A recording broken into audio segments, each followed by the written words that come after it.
It's a banger. It's just a banger intro every time. It's every so time. good. Hey everybody, welcome to the Sunday Show After Dark. It's the Sunday Show, except this time it's after dark. Bet you didn't see that one coming. I'm your host, Forrest Valkai, and I'm joined today by Paul. How are you today, my friend? I am doing all right. Yeah, we're expecting a big snowstorm here tonight, which is probably not the case in your area. So if I lose power, you'll be on your own.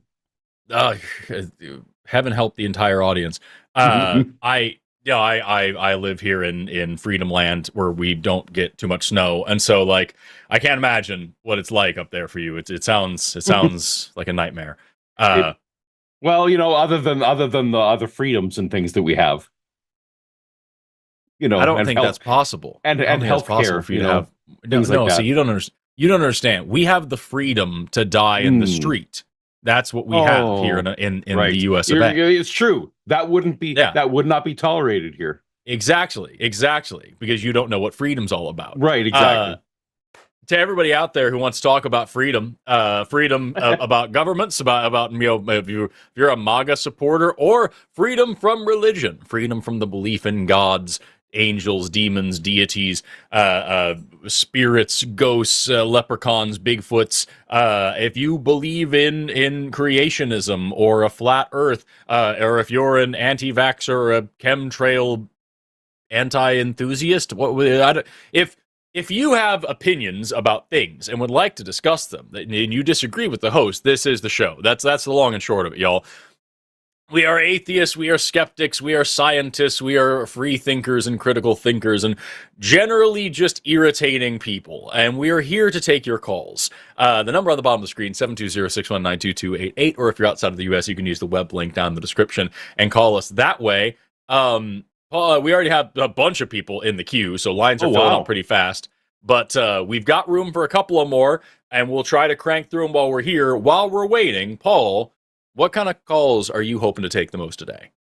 Well, I mean, I always enjoy a good someone who doesn't accept the reality of evolution is always fun when I'm here with you. That's always a good one. For me, hey, anyone who's wanting to talk about the reliability of the New Testament or evidence that Jesus definitely resurrected, or I've been spending a lot of time on doctrine of hell recently. That making my video tomorrow is with the Kirk Cameron Hellgate, so that's fresh on my mind. If you really want to let Forrest and I know in great excruciating detail how we are going to be tortured and for how long, let us know. That's for real. Is there a new end of the world coming? Is that what I'm hearing? Is it another apocalypse? Of course, some of the Christians are thinking, hey, maybe hell isn't all loving, and how would that work? So it's actually the reverse. There's a little bit of backlash right at the moment. It's like, well, maybe does the Bible really say that you're gonna, be poked by spears all the time? So flip, dude. So it looks like we're just a second there. There we are. We're gonna get a confirmation on what we're just checking here in the group producer chat before I announce that to the show. Also, while we're waiting, one other quick thing. I want to give a quick shout out to, I have this person's name, Armando from California. I have a PO box, and I don't usually solicit. I don't make videos about what comes in my PO box. Want to make it sound like I'm asking people to send me gifts, but people do send fan mail and sweet things every now and then, and it's really cool. I showed that awesome DNA beanie that somebody sent a little while ago. I believe it was Miranda Rensberger here who's one of our contributors on this channel. But Armando from California, I visited my PO box yesterday and found this that he had 3D printed a bust of me, and it is the amount of time and effort and care that went into making something like this blows my mind. And I can't handle it looking at me. I have to. I put it like away, facing away from me, and Amber came in here. I was like, "That's my husband. Don't put him in timeout." And I've had to put him around the. So like, this is a thing. Don't ever talk to me or my son again. So this guy now is going to be, for the rest of this show at least. That look good? I can hang out right back there. Is that in frame? I can't tell. That looks great. But awesome. So he's going to be back there.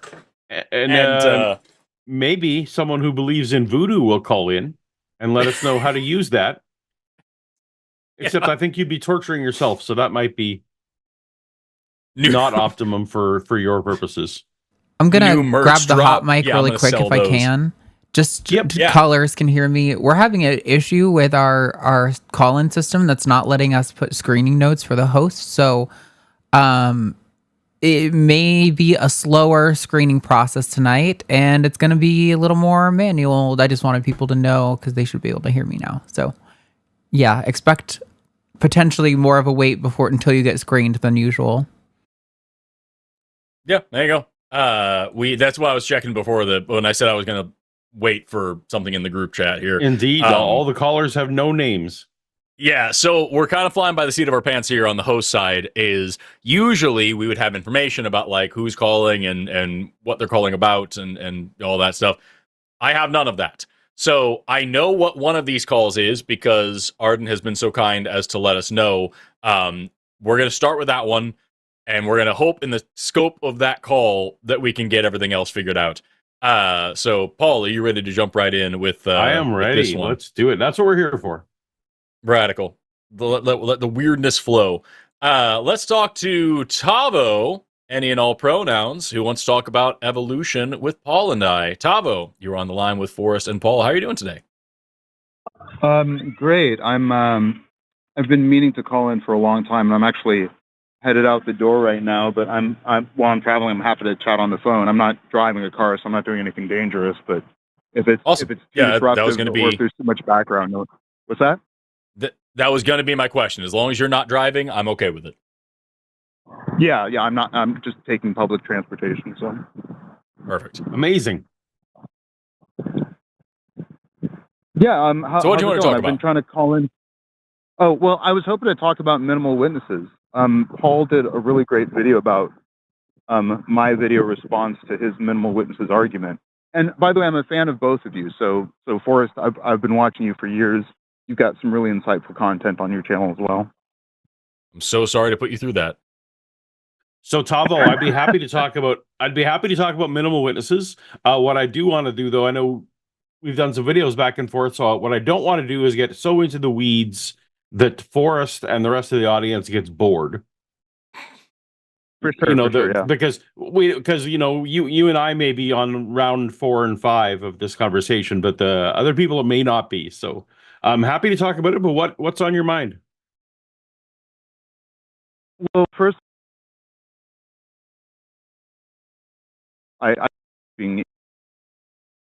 You're breaking up, Tavo. We can't hear you as well as we could. Was a bit of a refinement and honing of some of the arguments. I don't know if you had a chance to look at that. So we missed a lot of what you said there. You were crackling in and out. Yeah, I was. My first question was just for context. Do you want to give people just a little bit of a background of what your argument was and what my counter arguments were, or I could recap my counter arguments and you could recap your arguments? I'm not gonna. Yeah, no. So I'm not keeping up that closely. The minimal witnesses hypothesis for me is, I feel like all the evidence that we have for early Christianity can be explained with merely Peter sincerely being mistaken that he saw risen Jesus, and that later on Paul also was sincerely mistaken that he saw risen Jesus. So we really only need 2 people to have been claiming that they saw risen Jesus, and I contend that all of the evidence is covered with those 2 witnesses and no more needed. That's your understanding? Yeah, I think that's a great recap. And my contention was that I felt like in order for proto-Christianity to get its start, it required more than just Peter initially, then after a few years augmented by Paul. So I felt like Why? it required more than two witnesses. Why? Well, I think the first and most compelling reason is the Jewish tradition is deeply rooted in multiple witnesses for almost any claim. So to get married, it requires multiple witnesses. To take anyone to court, it requires multiple witnesses. To take any civil action, just to reset them. What's that? Are you What's that? kidding? Sorry. You think that just everything they did in life, even though I know there's the whole thing about the moon, and you got to have two people verify that the moon is out. Yeah, You honestly think that you honestly think that in day-to-day, Tavo, do you honestly believe that in day-to-day context, that people came to their beliefs only when two witnesses came to them? Yeah, I mean, it depends on not every claim required two witnesses, but I think almost every significant claim that needed to be adjudicated by a third party required multiple witnesses. And just to reset the monthly calendar every month, you had to have two witnesses interrogated separately. And this wasn't just the Sanhedrin. There was. You understand that a lot of those laws, though, like the stuff outside of the Torah, is considered what people wanted the law to be and not how they acted day to day. That if you ask any scholar of early first century Judaism, that all that stuff is like, that's not how the normal people operated. Yeah, but I mean, I think it was at least a widely enough known rule and widely enough impactful rule. And so just some pieces of evidence around how it was widely known and widely impactful in their day-to-day lives was, the Jewish calendar that required a lot of input from a lot of people. There was a monthly huge dinner that was thrown for the broad community just to get the two witnesses in the room that they could then be interrogated separately. The Boethusians and the Samaritans also were, in sometimes in league against the Jews, trying to corrupt that system. So that suggests to me that it was widely enough known that it was spread to other cultures. And in fact, there was a how network many of witnesses? Yeah. Tavo, okay. This is a call-in show, so we're going to do some back and forth here. How many witnesses were sufficient for Jesus to be arrested? I would say probably two witnesses, at least separately. The Bible literally talks about they paid Judas off, and he kissed him, and that was enough for them to arrest him. Well, then they required other witnesses to testify. But I asked how many to arrest him. Under Mosaic law, I think under ideal circumstances, it would require at least two witnesses. to arrest him? Yeah, I don't think there was a different standard for arresting. I mean, we tend to think of these as like sort of different steps in the legal process in our modern society. I don't know that the Jews in first century Judea had the same understanding. So what you want everyone to think is that everyone in first century Judea formed their opinions only when two people told them, and they were never convinced by a single person. No, obviously that's not true. Like, not every opinion was formed by two witnesses. For instance, if you said, I don't like this bread, or this person makes bad wine, that's not something that would require two witnesses. But if you had a claim that needed to be adjudicated by any third party. So in other words, I find it very difficult to believe that any Jew who was familiar with that set of laws, if Peter came to them very convinced that he had seen the risen Jesus, that they would have been convinced just by Peter's testimony alone. So you're just so it's vibes for you. You don't. I'm sorry, by your vibes, by your sense, and you seem to think that first century Judaism was a monolithic thing. Sure, sounds like you think that's the way it was. I don't think necessarily first century Judea is monolithic, but I think our best understanding points to the fact that this was a widespread rule that would have been regarded highly. No, I mean, just to give you an example. This is vibes, though, right? Because this is not, the Bible doesn't. Can you name me one story in the Gospels where people dealt with a non-resurrection story where they needed multiple witnesses? I can name several sections of the Old Testament. I can't name them by number. We're talking about New Testament. We're talking about first century Judea, or something from the Dead Sea Scrolls. Although that was written before first century. Like this is. I know there are.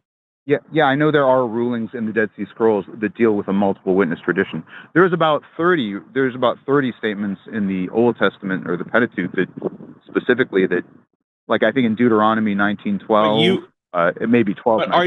Do you agree that you're putting on to the people this double witness thing in day-to-day life and what they believed, when that doesn't seem to be how it happened, right? Like, do you think the diaspora Jews who became Christians because of Paul's ministry or other people, that when Paul started churches, they said, well, who's your other witness? Paul started lots of churches in his early career. Would you agree? Or at least a few? Yeah, that's right. And so, and for a long time, Paul hadn't even met anyone who knew Jesus, right? Hold on just one second. Yeah, sorry, on the bus. It's really embarrassing. Sorry like, how did Paul start churches as the only witness that he knew, if this was the criteria? Yeah, I think by the time Paul came into the fray and was starting churches in different communities, there was a seed of the proto-Christian community that was much larger. You know, Paul was starting churches for about 10 years, so I don't think he single-handedly started a lot of churches. I think a lot of the interactions that he had were so you think other apostles, other first-hand witnesses went there before? Went to all those communities where Paul started churches? Went to Antioch, went to all those places. I think by the time Paul was proselytizing, there was probably a broader community of people who were at least aware of Jesus peripherally. But you said they need two witnesses, Tavo. That's a whole different thing. You said they need two. You said they need two witnesses. So Can I ask you a question? The part of history that I'm focusing on is before Paul converted. That was 3 years, dude. And Forrest is here and he wants to participate. So we absolutely should let Forrest participate. This might be a really stupid question. This might be a really stupid question. If it is, I'll shut the fuck up. I don't. This is not my area of expertise. But like, I'm trying to follow along a little bit, and it seems like the vibe is like every person of import must have, or every statement of import must be delivered by two people in order for it to be taken seriously. And like, I wonder what that means in regard to like the story of Thomas in I think in John, when Jesus is resurrected and like all 11 disciples go to Thomas, the last one, and say Jesus is back. And so it isn't two people, it's 11 people, and he still doesn't believe until Jesus comes back himself. And so I'm curious to know like what that means in the actual context of the story of the people who knew Jesus directly, who would be the most impacted by this rule, this cultural norm, all these things. I don't understand why they were making it sound like this is a hard, fast rule and not just a thing that some people did. You know, I just don't understand. Yeah. Let me clarify then that what I'm not saying is it has to be exactly two. What I'm saying is that Peter alone would not have convinced Jews in first century Judea to believe that Jesus Christ had risen from the dead if he was the only witness starting a proto-Christian community. So, right? Because the people who knew Jesus personally told someone else who knew Jesus personally, and that one person was still like, not just 2 people, 11 testimonies, eyewitness testimonies are not enough, because Jesus met all 11 of them personally and said, "Hey, I'm here, I'm back," and then they all went and told Thomas. So like, for you to make this thing about like these the people that Paul is proselytizing to, I'm saying like the guys who knew Jesus and shook his hand didn't have this rule, and I don't know what this weird contention is. Like I said, maybe I'm just missing something. Maybe I don't understand the conversation. I guess what I would argue is that what you're saying supports my argument, right? You could have a higher threshold for skepticism, but I don't think you would be convinced by a single witness. So Tavo, just to be clear, you think there's a special category of things, even though like the New Testament records people believing that Jesus was resurrected, John the Baptist, and they were believing all kinds of superstitious things based on whispers and innuendo.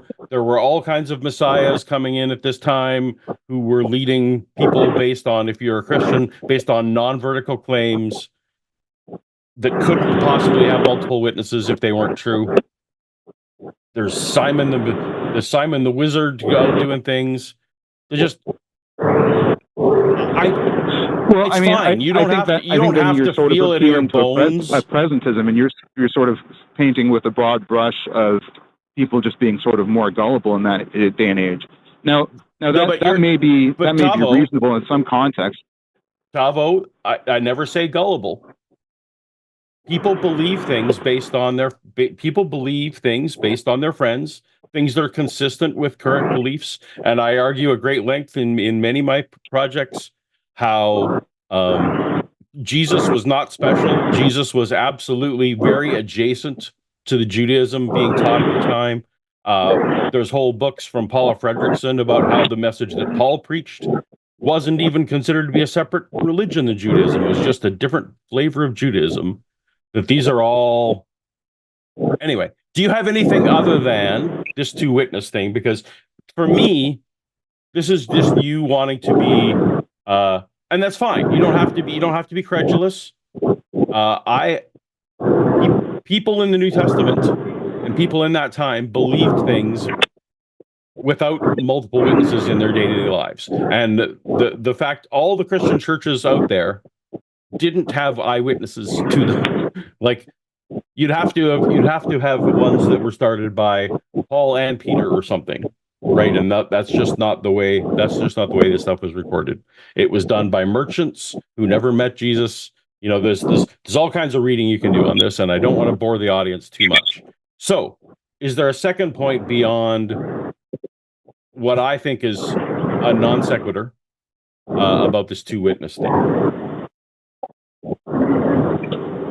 Yeah, I mean, first of all, I really think the multiple witnesses is a critical leg. Like, I think if you don't prove it, and my next point, and we can move on though, but my next point would be, do you have any other claims that are believed by multiple people without, multiple witness traditions would be my next point. But in the interest of moving forward, I'm happy to go on to the next point, which would be about post-bereavement hallucinations and grief-based hallucinations. Just the fact that they seem to be, from everything that we know about them from modern literature, qualitatively different than something that would induce a delusion. So a belief in a false belief in a resurrection. So in other words, sure. we have a few thousand cases of post-bereavement hallucinations. We don't have a single case in the literature, even in people who have, some baseline significant organic reality testing problems. What's like the oldest schizophrenia. literature, Tom? What's the oldest literature we have about grief hallucinations? I didn't look at anything earlier than I think the 1971. 1971 is the oldest we have. That's the oldest that's been studied. That's the Reese study, right? Yeah. And Reese, go on. Was that done in modern society or in a first century society? Since you were very concerned in the opening thing of only talking about first century context and what first century Jews would have thought. Do we have any grief hallucination studies? That was obviously done in a that was obviously done in a modern context. But here's why it's really important that to bring up a modern context for that argument and not for the multiple witness tradition, which is because it's the critical causal link in the minimal witnesses theory, right? If Peter doesn't have a post-grief hallucination, the entire sequence. First of all, it's not. It's not because I'm not saying it is grief hallucinations. I say grief hallucinations is an excellent candidate. Second of all, if you have you done any studying on polyphasic cultures and how they deal with hallucinations? Yeah, but here's the problem. If you say what?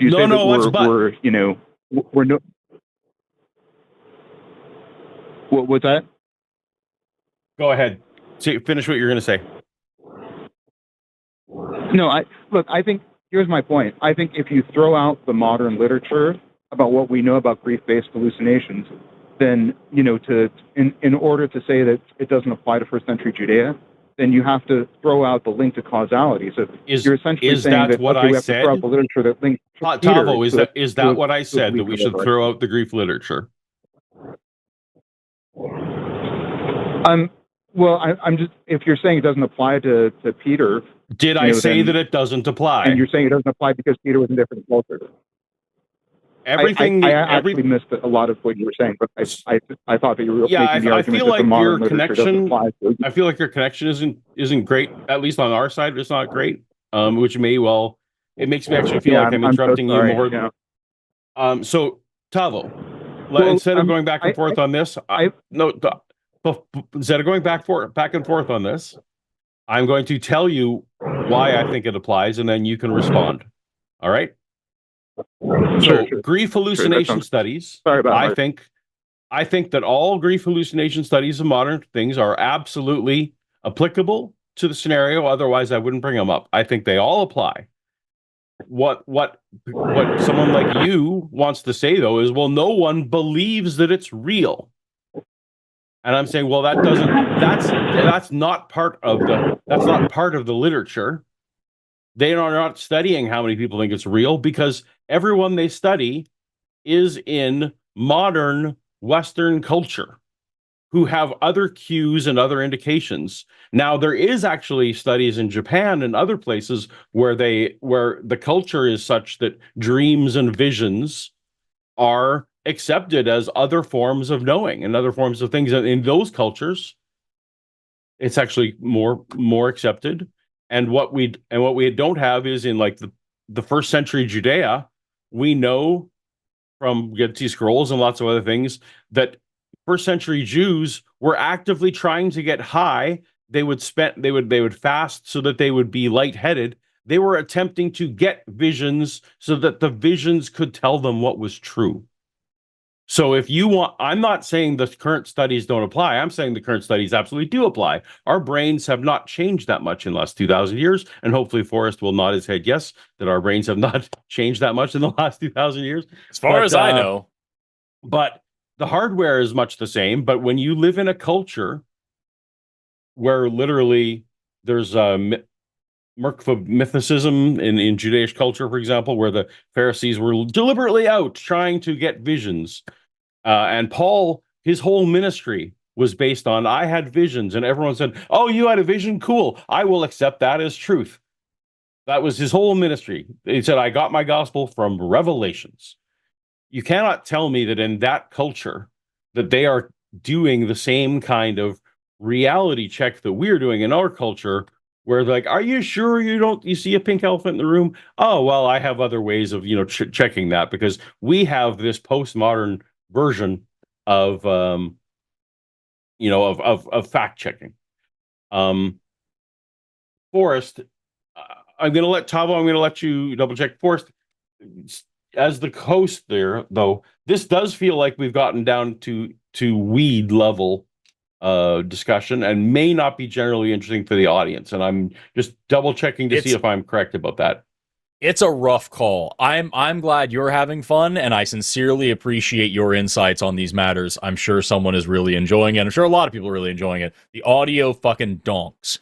And so I have him muted right now because you were trying to talk and the sounds of the apocalypse were roaring through the phone at us. Right. So as soon as you're ready, we can unmute him. He can say whatever. And then I think it's probably a good time to put a pin on this until this man is at home and can talk not on a bus or Sorry, skydiving. Tabo, we're not frustrated with you. Just on our side, you're very, It sucks very so bad. It's very it hard to hear. sucks so bad.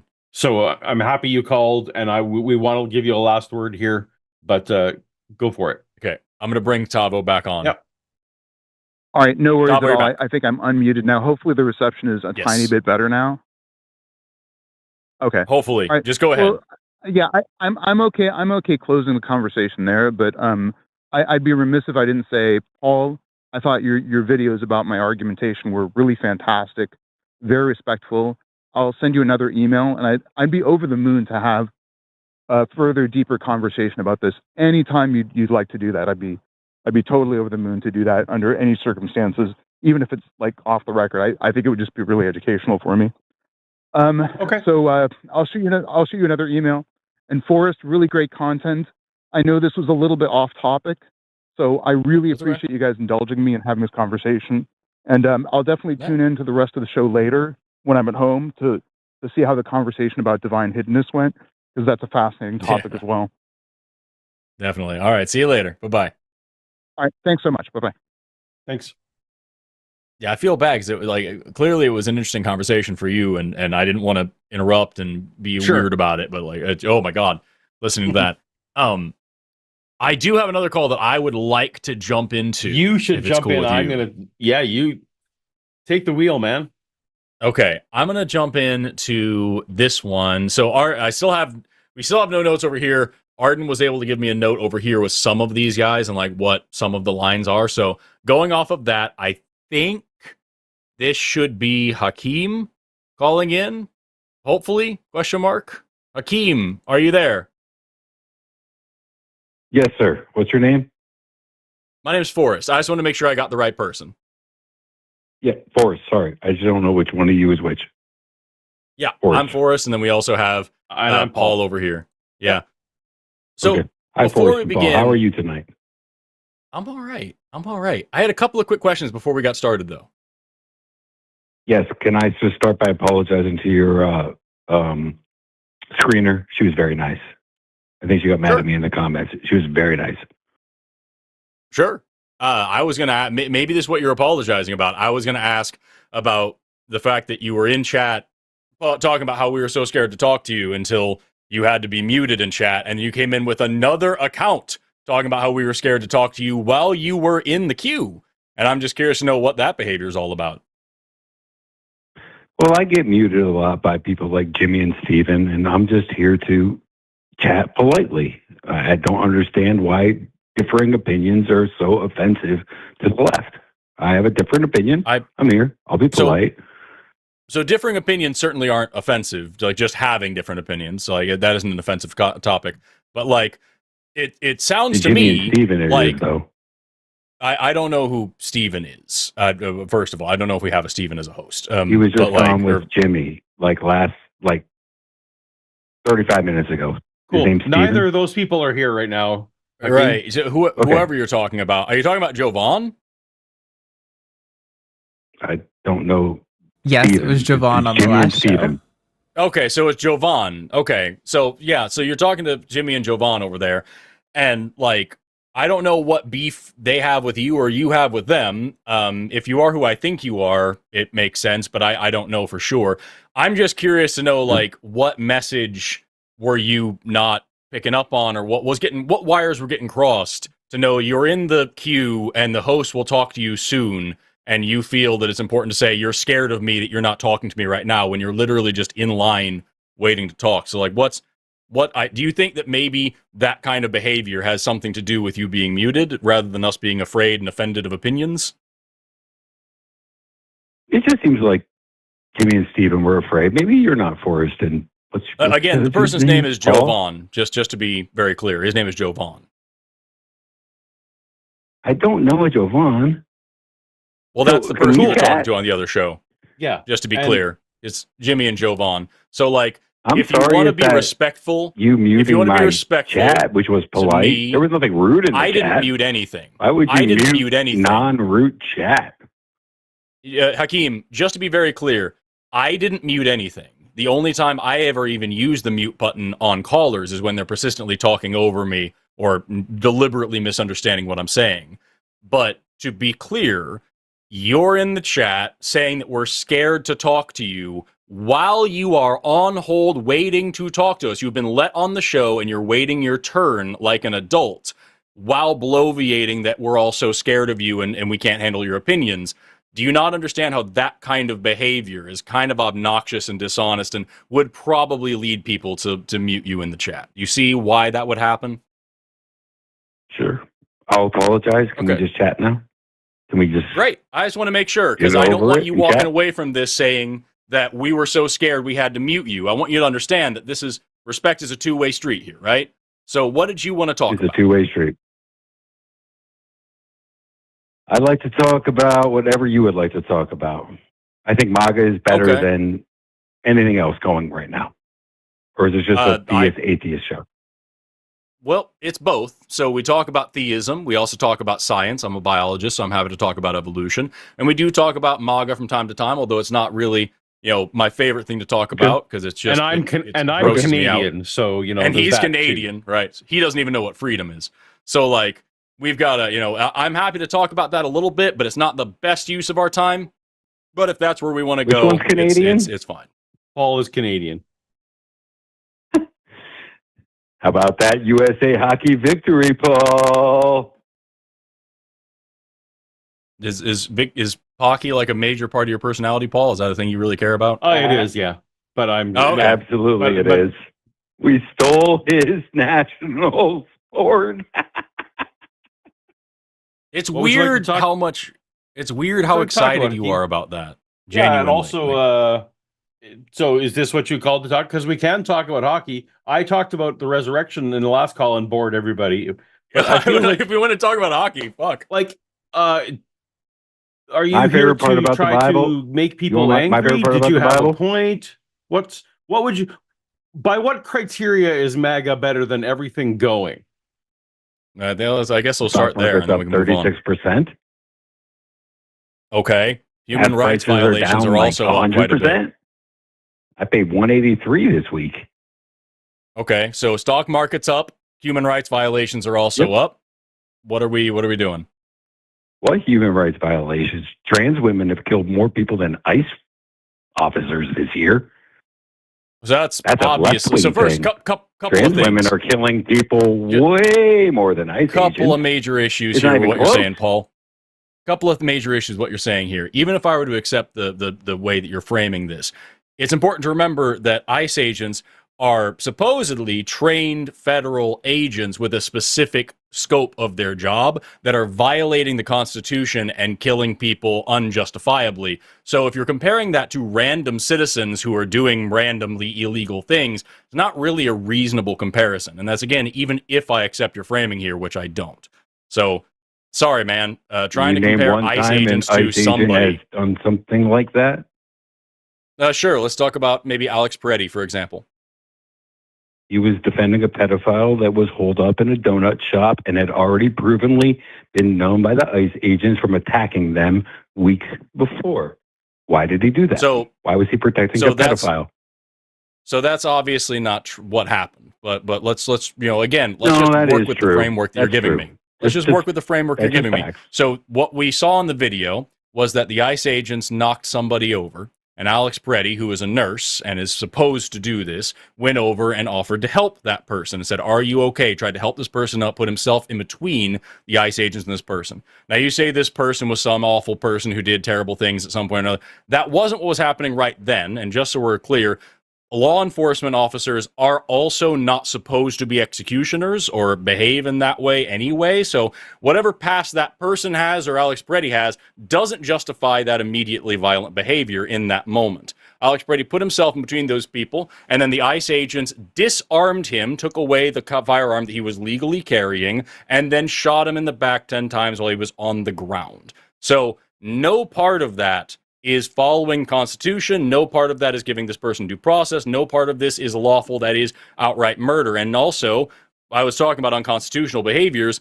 This is on top of the fact that their entire functionality at this moment is unconstitutional. So saying, well, the person they shoved down that caused Alex Preddy to go try to help was some bad person doesn't do anything to get you out of the pickle that these are supposedly trained federal agents that should be held to an extremely high standard, and comparing them to random citizens who do mass shootings isn't reasonable. So the person that he was protecting was holed up in a donut shop, not the person that he supposedly protected, although he was known. But let me ask you a follow-up query. So you must really hate Michael Berg, correct? Who's Michael Berg? Refresh my memory. The person that killed Ashley Babbitt? Police officer who killed Ashley Babbitt? Yeah, the police officer that killed somebody without a weapon. I mean, Alex Preddy had a weapon and a gun and was protecting a pedophile. Ashley Babbitt was just peacefully protesting in front of the Capitol. So peacefully protesting on January 6th, right? Berg, correct? Just checking for consistency. Ashley Babbitt was killed on January 6th, right? That's correct. A peaceful protest. So you must really, really hate Michael Berg, correct? I'm just checking for consistency. Right, I understand what you're trying to do here. So I'm not as familiar with this case, so I'm just double checking here to make sure, because I saw the Alex Preddy video like with my own eyes. I haven't seen the Ashley Babbitt thing, but here's what I've got just from a tacit search of this: is that Babbitt attempted to climb through a shattered window besides a barricade door into the House Speaker's lobby, at which point she was shot in the shoulder by Michael Berg. Emergency response at a ministered age. She was transported to a hospital where she died from her injuries. So let's see if we can notice a few major differences here, right? With Alex Preddy, we have somebody who is at a peaceful protest. Alex Preddy and the ice armed? And the was Alex Preddy armed? Was he armed? Absolutely, legally. He was legally armed. Was Ashley Babbitt armed? Wouldn't matter, because either way it would be legal. No, come on, kiddo. Let's go be better. I know I can dog walk you all 33 years day old until you hang up on me. I'll dog walk you all day. But go ahead. You're making it sound like that's your goal. Because I'm trying to answer the question that you're giving me, and you're just trying to be antagonistic to get an emotional response. And I think the idea here is that you want to get me frustrated so that I either meet you or hang up on you, so that you can then feel like you won the conversation, because you can't win it through actual argumentation and reason. Does that sound about right? No, I'm just checking for consistency. You're defending an armed person that tried to wait. Let me finish. I let you finish. Come on, be fair. Right, but you're not answering the question I just asked. I'm going to.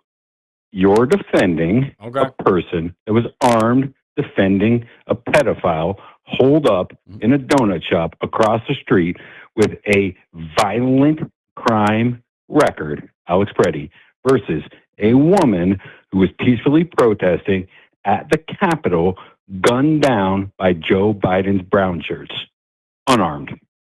Keep defending. Okay. So that's also, again, I'm happy to explain the difference there, but I would like you to answer the question that I just asked a minute ago first, which you just said you were going to answer. So I did. No, that's not what I asked. If I misunderstood your question. Sure. So the question that I asked you was, it sounds an awful lot. As I was starting to answer this question, starting to explain the difference between Alex Preddy and Ashley Babbitt and the situations and the context around what happened to them, I was starting to do that when you cut me off and said, you're going to dog walk me until I hang up on you, and you called me kiddo and all these things. The question that I asked was, it sounds like that's the goal for you. It sounds like rather than actually having a conversation, your goal here is just to be antagonistic and belittling and obnoxious until I either get frustrated and mute you or hang up on you. And then you will say that you won the conversation because I was forced to ignore you, run from you, I was scared of you, whatever. When really, you're just not able to have the conversation calmly and intelligently, and so you need that emotional response to give you an out and claim victory. Is that what's going on, or do you think I'm misrepresenting you somehow? I think you're misrepresenting. How exactly?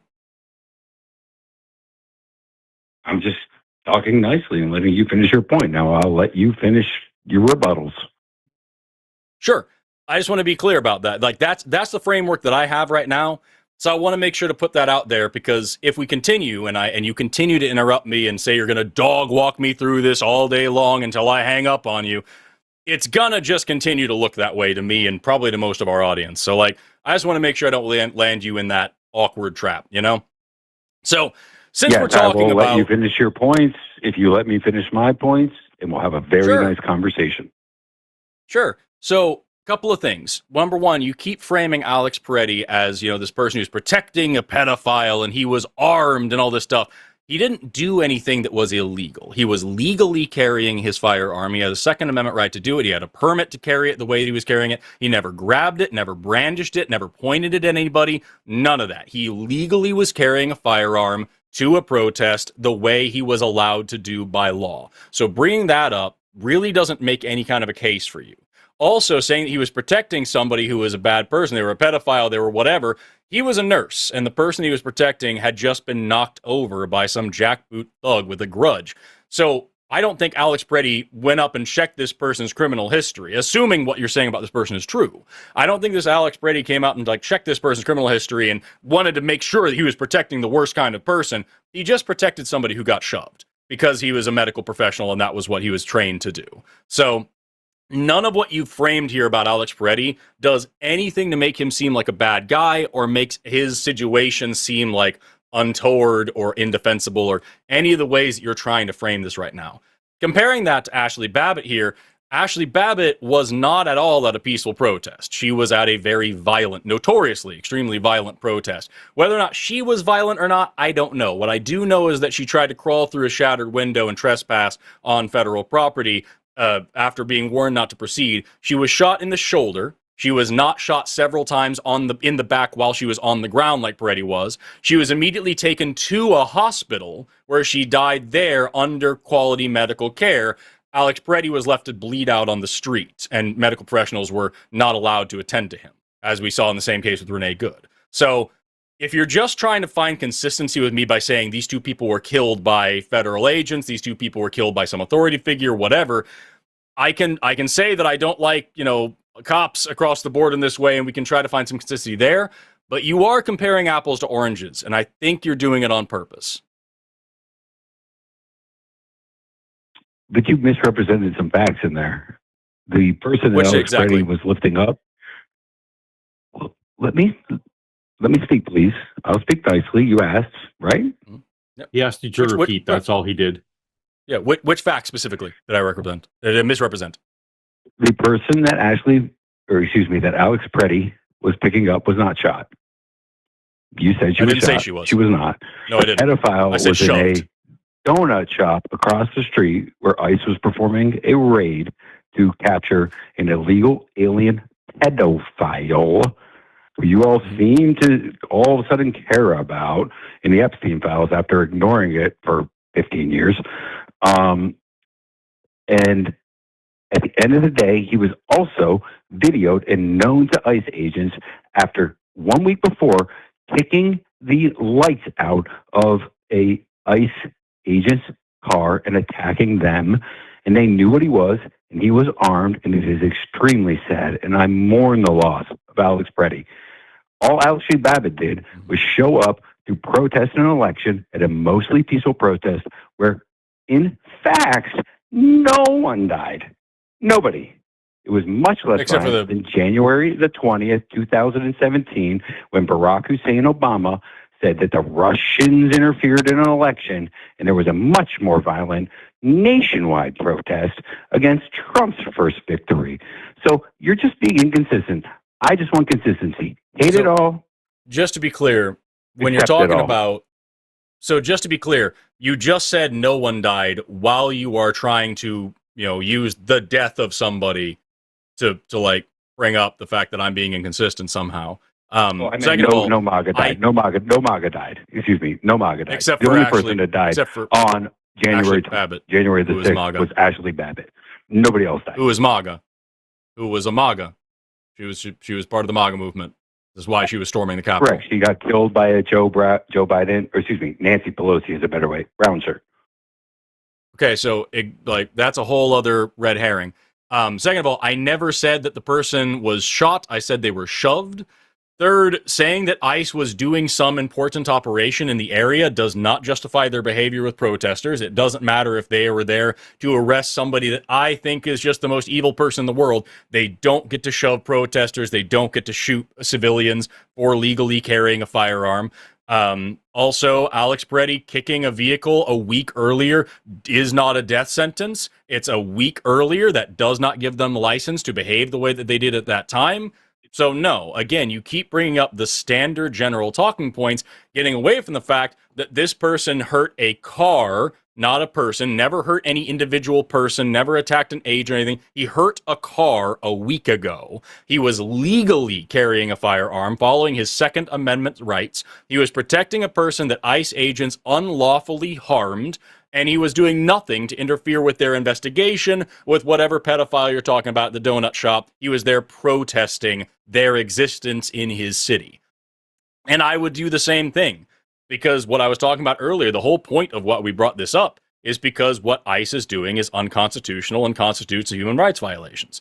So, saying that, following this one case and trying to paint Alex Peretti as some bad guy, when literally everything about this scenario is legal on his case, constitutionally protected behavior, and everything that ICE did in this is a massive mishandling of his civil rights, and then trying to compare that to somebody who was at a violent protest attempting to storm the Capitol, hang the vice president, kill members of Congress, and overturn a democratic election. It's just not appropriate, and it's also deliberately missing the point that what ICE is doing and what Trump is supporting is unconstitutional behavior. Now, I'm happy to talk about the actual point here. If you want to continue to split hairs between these two cases, I don't know how much farther we're going to get with it. Or if you want to move on to something interesting, I'm happy with that too. Your choice. I mean, I'll move on to something interesting because it seems like you're just waving the flag of defeat here on this topic. See, and this, which are being and this is what I'm talking about. Inconsistent across it. And this is what I'm talking about. I even gave you a consistency, but I'm saying that the two things you're comparing here are uncomparable. No, you didn't. You didn't. I did. Actually, I mean, what Alex Peretti was doing was extremely more violent than Ashley Babbitt. Nobody was trying to hang Mike Pence. That's a false narrative. AOC wasn't even in the Capitol building and cried like she was getting killed or something. You think the videos of people chanting "Hang Mike Pence" are fake? Pedophile, a known pedophile, in a donut shop. Just to be clear, where ICE remove a pedophile. Hakeem, and you're upset about. We heard this thing before. Just keep it consistent. Here's how I would come out with it. Let me finish. Hakeem, hold on. I haven't said anything for a while. Hakeem, one second. Please, by all means. Hakeem, 1 second. If I thought we were here to talk about why MAGA is better and not talk about why we actually said one of the problems was the due process. Hold on. We thought one of the problems we had was, hey, it seems like due process violations are up. But you didn't seem to want to care about that. But you've mentioned it like 9 times. Consistency about pedophiles. So is consistency about pedophiles what you wanted a thing you would like to talk about? That's also a good point. Let's go, Epstein. Bring it. Okay, great. So then why are we redacting Trump's name from the Epstein files? Trump's name's not redacted. He's in there 38,000 times. Yes, and he's redacted a bunch of times, including there are even scenarios. There's one case where they clearly were just going Control F to find him. There's somebody wrote the word "don't," but they didn't put an apostrophe, so it says Don T, and that's redacted out. There are several scenarios where they've released a file and then pulled it off of the website. They hid it because it had Donald Trump's name in it. There are pictures of Donald Trump that we already have unredacted that they then went and covered his face with. I think really more importantly, if you get hung up on Donald Trump, why is anybody except for the victims being redacted from the files? Why are any names except for victims' names being covered up? I think witnesses' names deserve to be covered, don't you? Like non-criminal No, I'm not witnesses? talking about witnesses. I'm not talking about witnesses. I'm talking about co-conspirators. I'm talking about, like, for example, the video, the one where Obama's name is not redacted. The biggest Nobody mentioned co-conspirator of Obama. all time, Barack I'm saying Hussein Obama, there was is not redacted. there was the one email, for example. There was the one email, for example, of someone saying, like, the little, Snow White girl was very naughty, and another one saying that I love the torture video and these things, and those names are being redacted.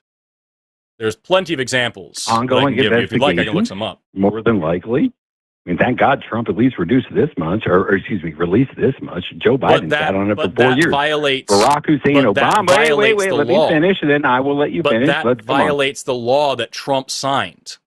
Obama sat on Epstein for 8 long years doing nothing, and his lawyer just stepped down from Goldman Sachs knowingly that she did this. Sure, Hakeem, whether or not we believe this stuff, the narrative you're giving me about Obama and Biden, frankly, it's not worth arguing to me. Put them all in the same wood chipper. I don't care. Like, they all go to prison. It's great. The question now is, Donald Trump signed the Epstein Transparency Act into law, which says that by a certain point, the Department of Justice had to release all of the files, and the only redactions were to be the victims. Donald Trump signed that. Then the DOJ was in violation of that law for a month, where they refused to release anything. Now they've only released about half of the files, and Trump and a lot of other people's names are redacted, and just hiding the people who are actually doing these crimes. Even if you want to try to paint it that these were witnesses or whatever like that, that's in violation of the law that Trump himself signed. So why are we doing that? Because there's ongoing investigations, and what Ro Khanna did, naming false names just about a week ago, was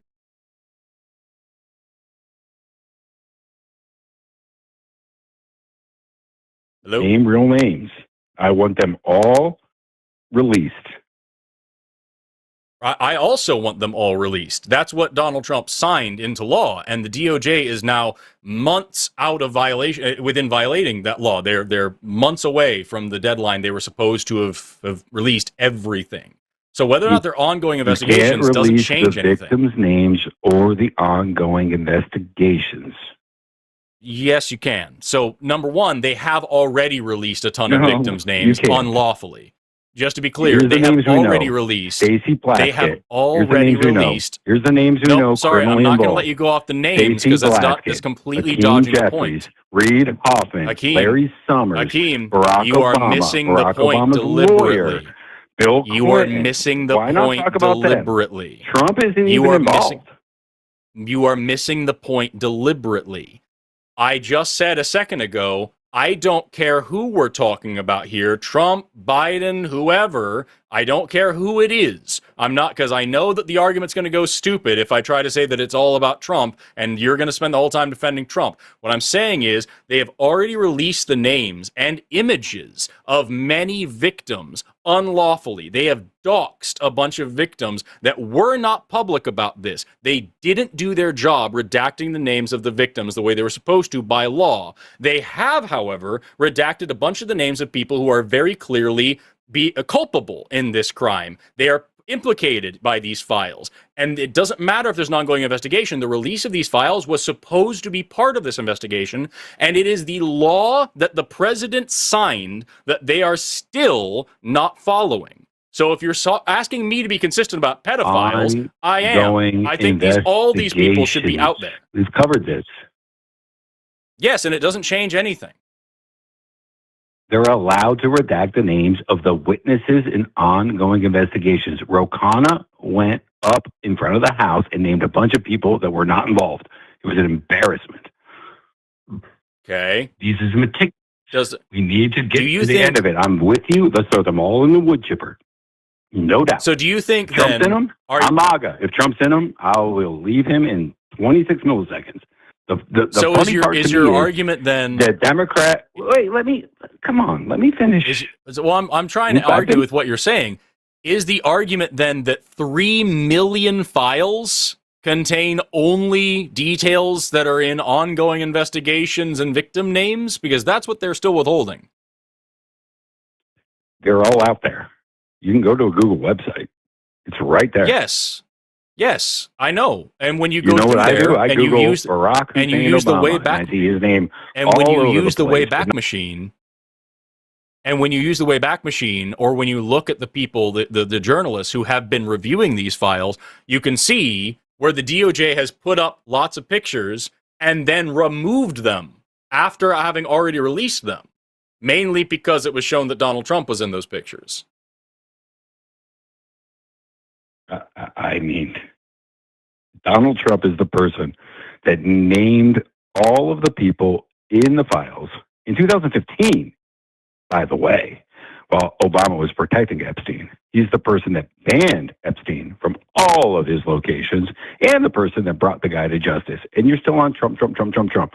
It just seems to me, and it's odd, that the Democrats don't care about the victims, don't care about the perp. What part of, so just to be clear, what part of what I am saying here indicates that I don't care about the victims specifically? Everything you just said. So everything that I just said about how all of these files should be released with the names of the victims hidden, that indicates to you that I don't care about the victims. You don't care about the perps. That's not what you just said.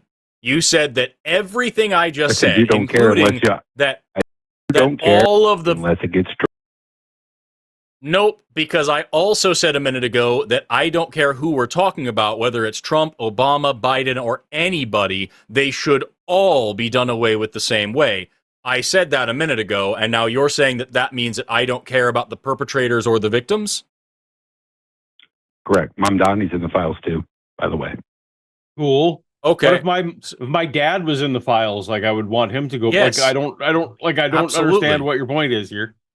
So again, I don't Well, believe you. I think that you're misrepresenting there's a this. very, very, very, very, very, very, very small amount of liberals that really do care. And I'll give you credit I'm not for a that liberal. if you really do. If you're I'm not a genuinely being liberal, honest, and I'm also the love person it. you're I talking love to. it. So, like, because we need So, to get Hakeem. Mamdani, we need to get Obama, we need to Hakeem, get Biden, Hakeem, we need to get Harris, we Hakeem, need to get Jeffries, we you're need to get just going on your Plaskett, we need fucking to get all- tirade again.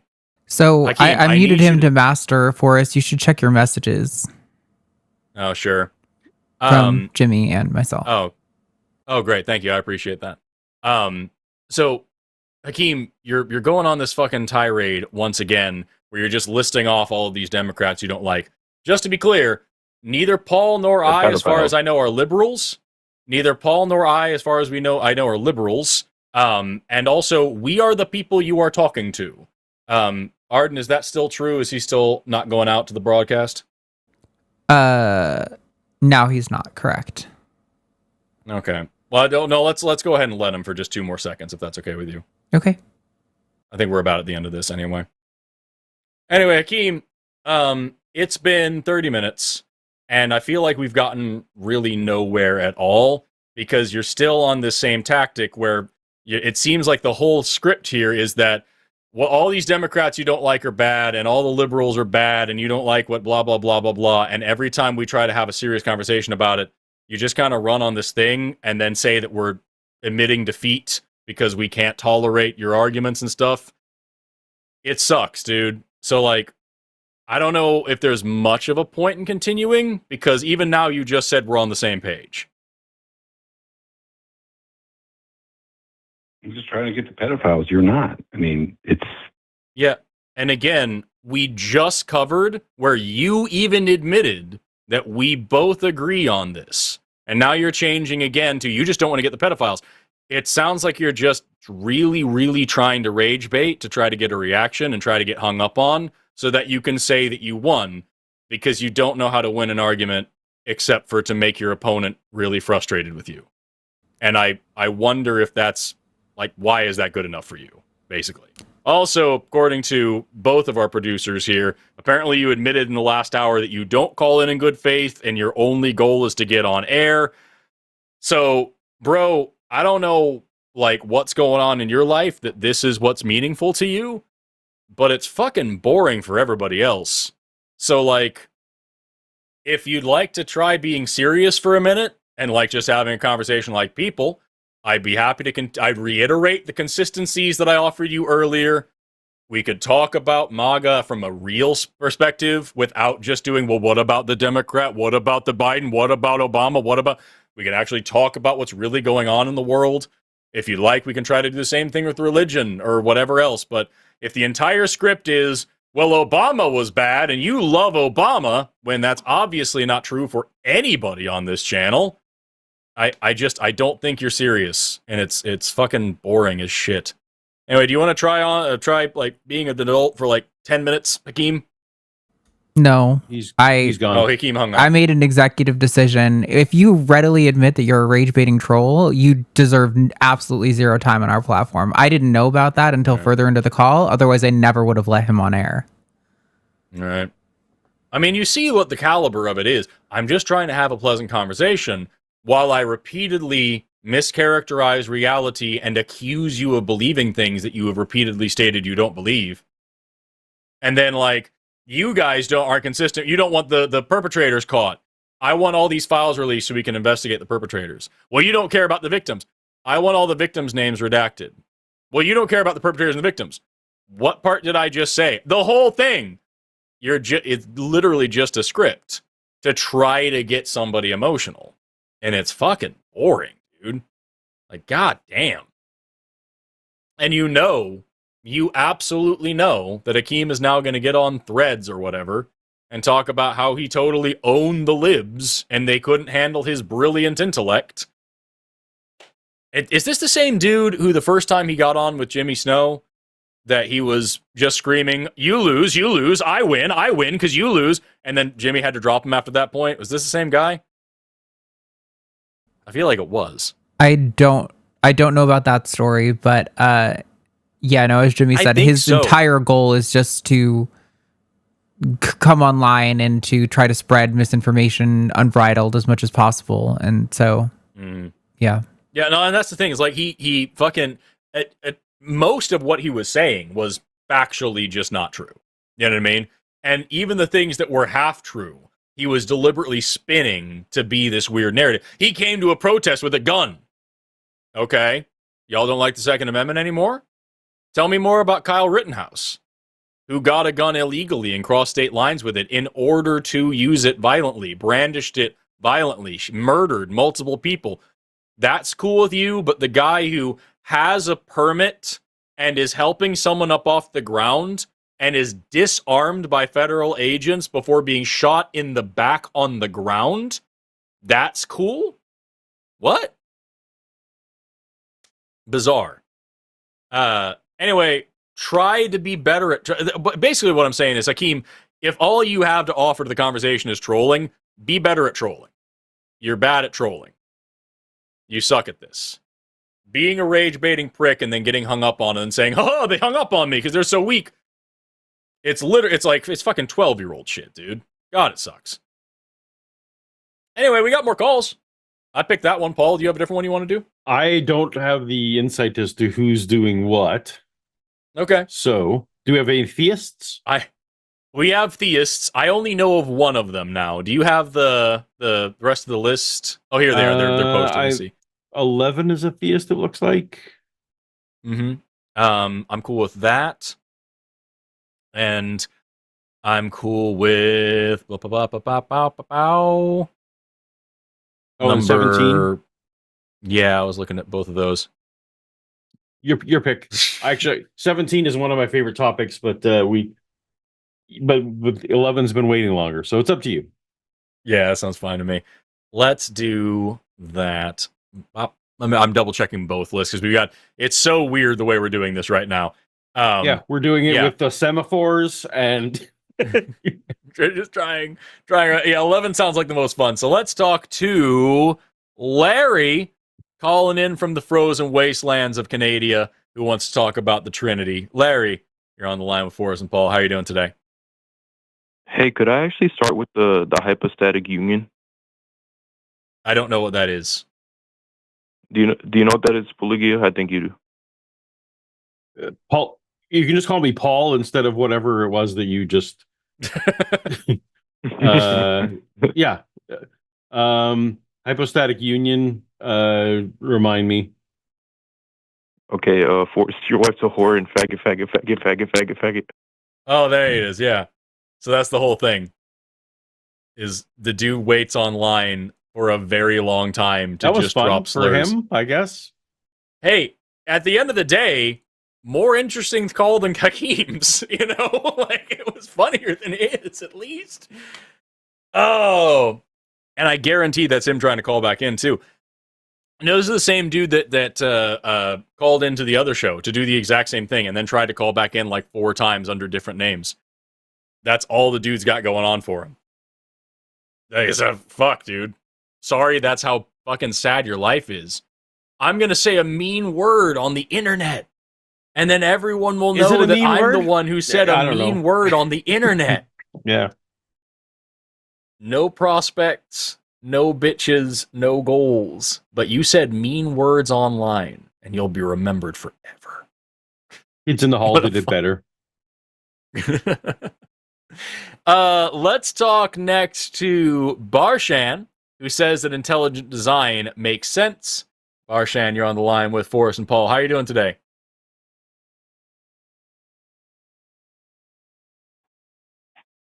Oh, Hello? sorry, I had Hello? muted from the last call. Do we want to start that intro again? Yeah, hey, so Barshan, you're on the line with us. How are you doing? Yeah, hello. Am I audible? Yes, you are. Hello. Okay. So I have been atheist for like most of my teenage years, okay? And when I grew into the adulthood, I realized that I was wrong because, as my title says, intelligent design makes so much more sense than the naturalistic explanations we have. Whatever it may be, maybe it's the multiverse. I know it's a hypothesis and other naturalistic explanation. I think if you ask me, with like the naturalistic perspective has like very low probability versus the intelligent design, which makes so much more sense and higher chance. So yeah, and I can give the reason why I think that, because if you like Forrest, you are like biologist, right? Evolutionary biologist, you said. Mm-hmm. You are evolutionary biologist, right? Correct. I'm a biologist, and I specialize in evolution for most of my undergrad and like one master. So yes. Yeah. So when I see, you might have seen the insects which mimic the pre-existing things in the nature. For example, like an leaf insect, right? You might know that. Mhm. Or maybe a Yep. moth which mimics a wasp or hornet. When I see Yep. these insects, when I see these insects, it's impossible for me to believe that it is uh, it is due to evolution only. By the way, I accept evolution. I don't deny that.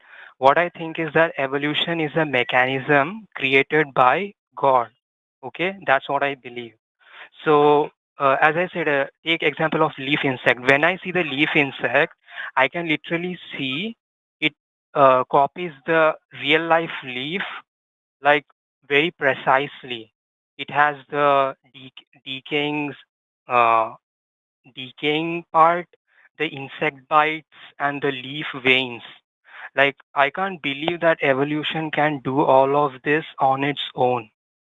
I think it is following a design. Maybe it has a cognitive power or something like that. I don't think it's random or something. Okay.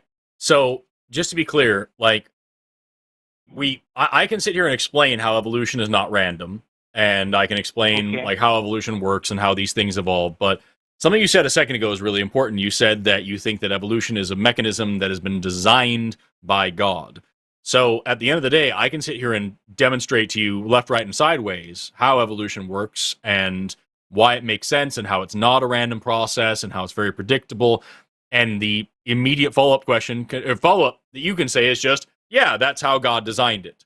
So really what we're arguing isn't whether or not evolution or intelligent design is real.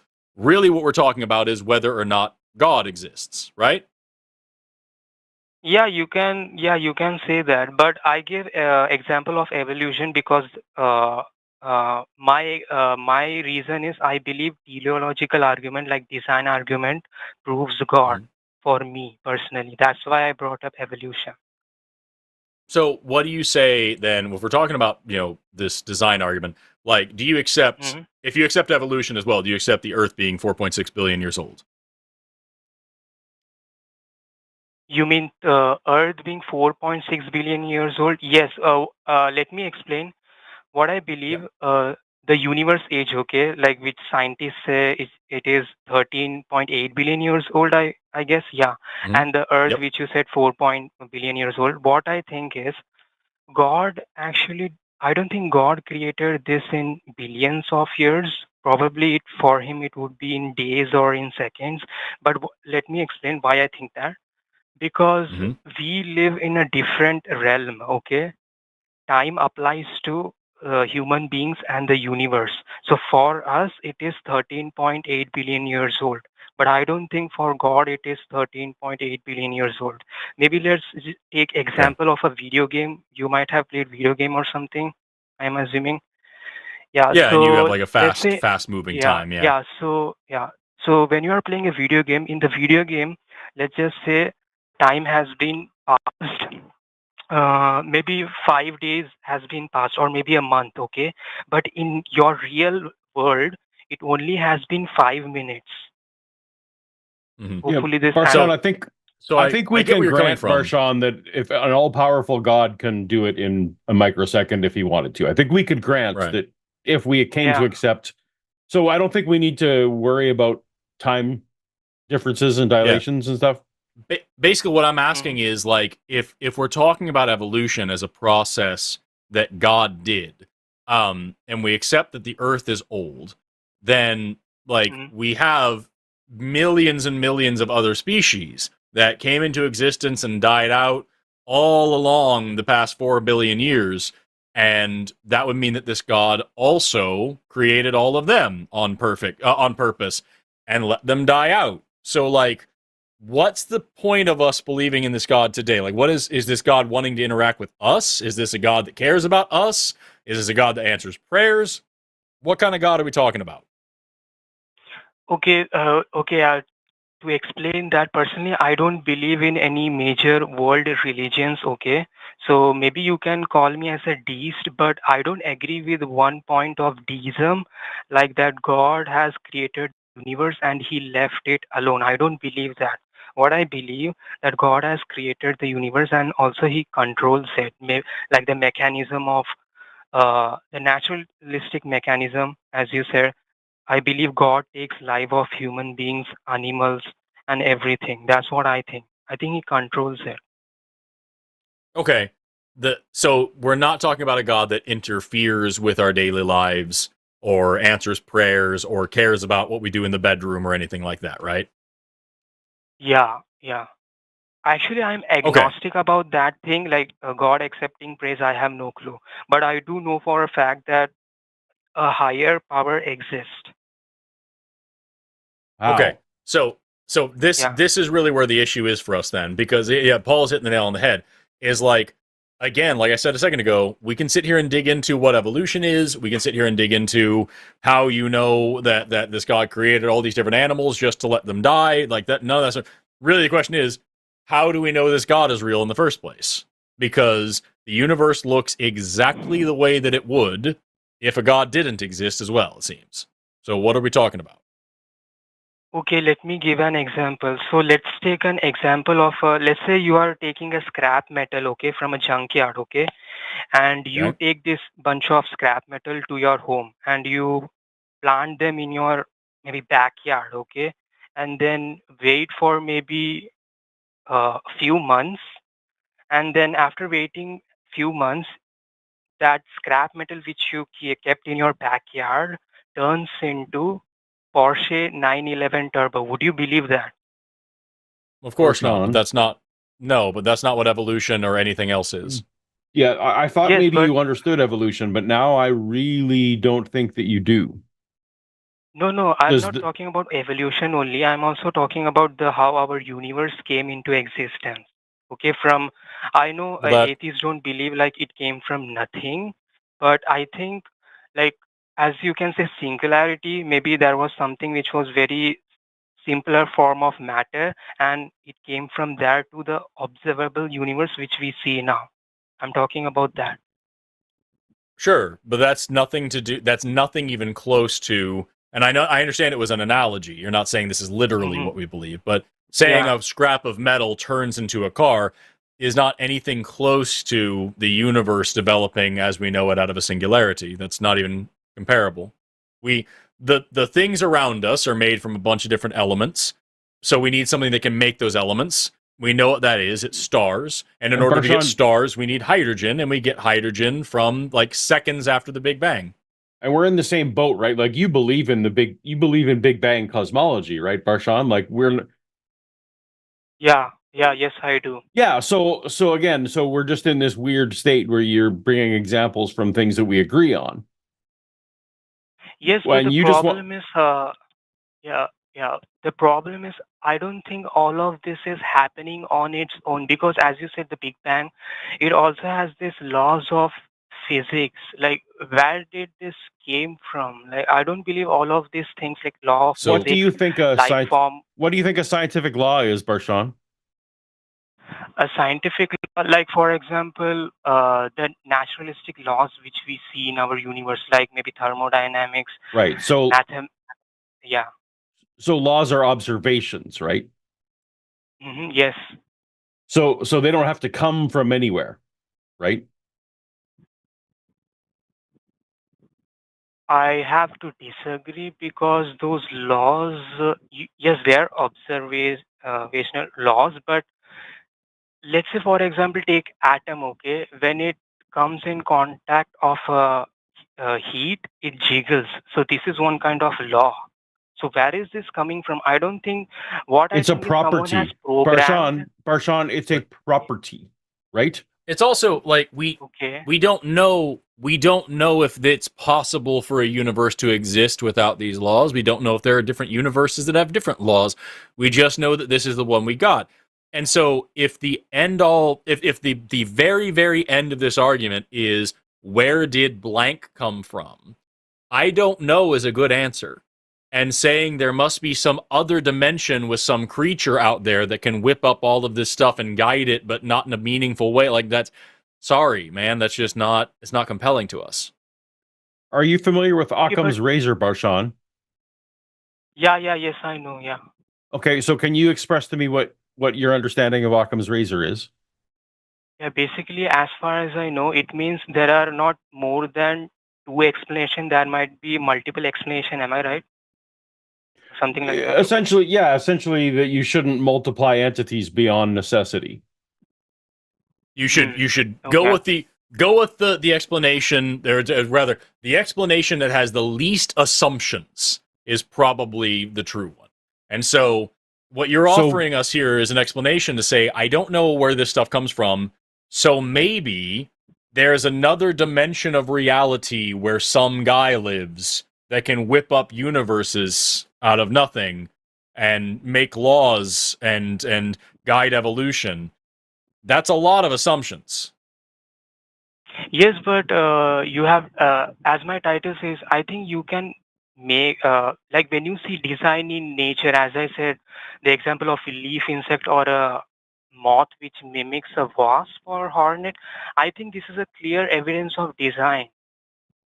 Right, but I think, Barshan, but your understanding, and not to be flippant, but like that's your opinion, man. It seems like it's unsatisfying to you. You've mentioned several times. To me personally, it doesn't seem satisfying. But Forrest and I are sitting here saying we are fully satisfied. Or at least we can just say, I don't know a thing. Like that's even, because again, even if I were to sit here and explain to you in extreme detail exactly how those things evolved, you already said a minute ago you think evolution was created and guided by God. So I can tell you exactly how this is not a design, this is an evolved process, and you can say the process was evolved. So pointing back to that doesn't do anything for me. The end of the argument, the very, very back end of it, is just, I don't know how blank exists, so God did it. So we all agree here on Big Bang cosmology. We all here agree on the general features of it. So we're all agreeing on all those things, and you're wanting to posit one more thing. And by positing one more thing, by Occam's razor, you're automatically making a more complicated argument. Do you agree with that at least? I guess not.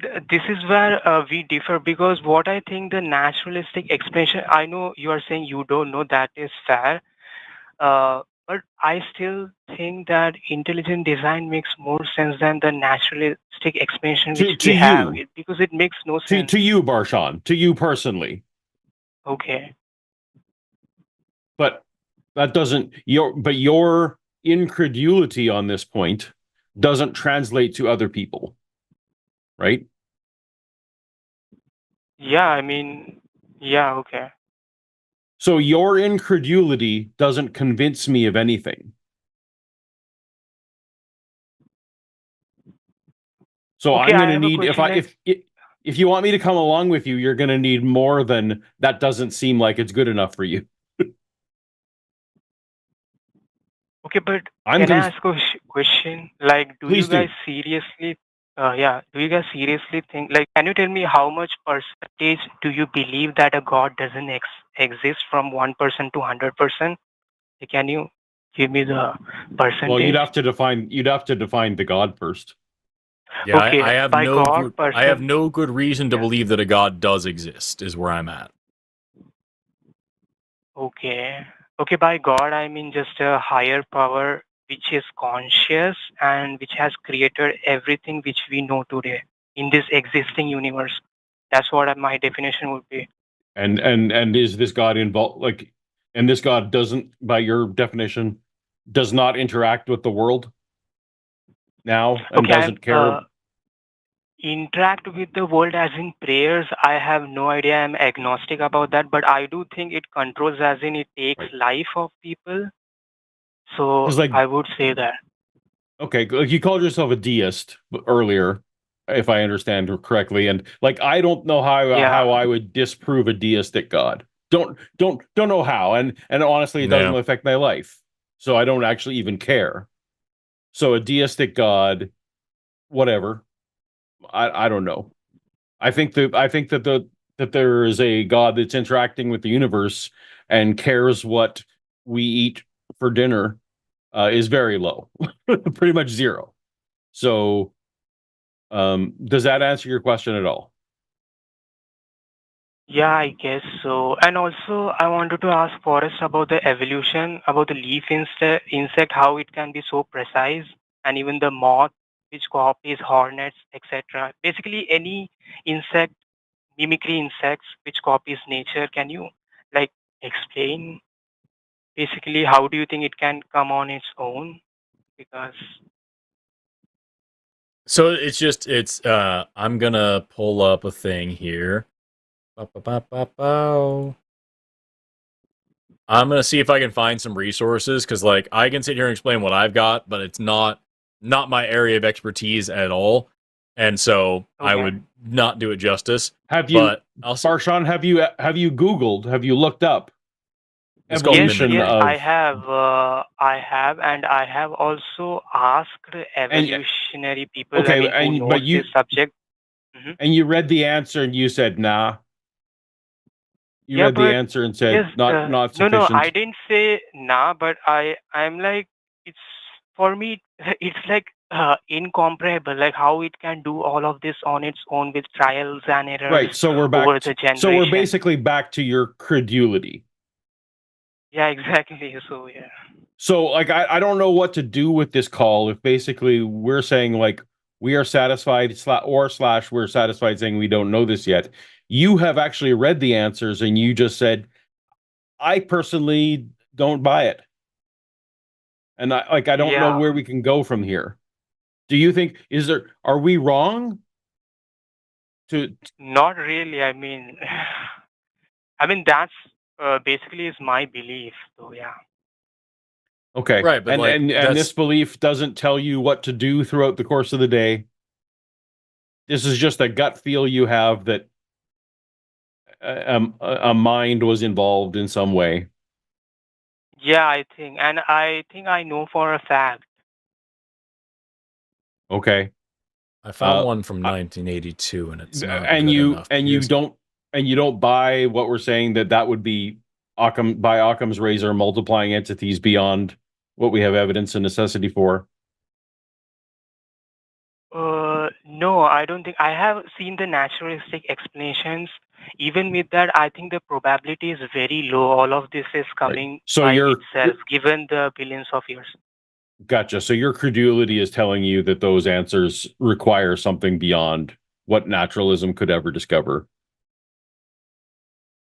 Yes, I guess so. Yeah.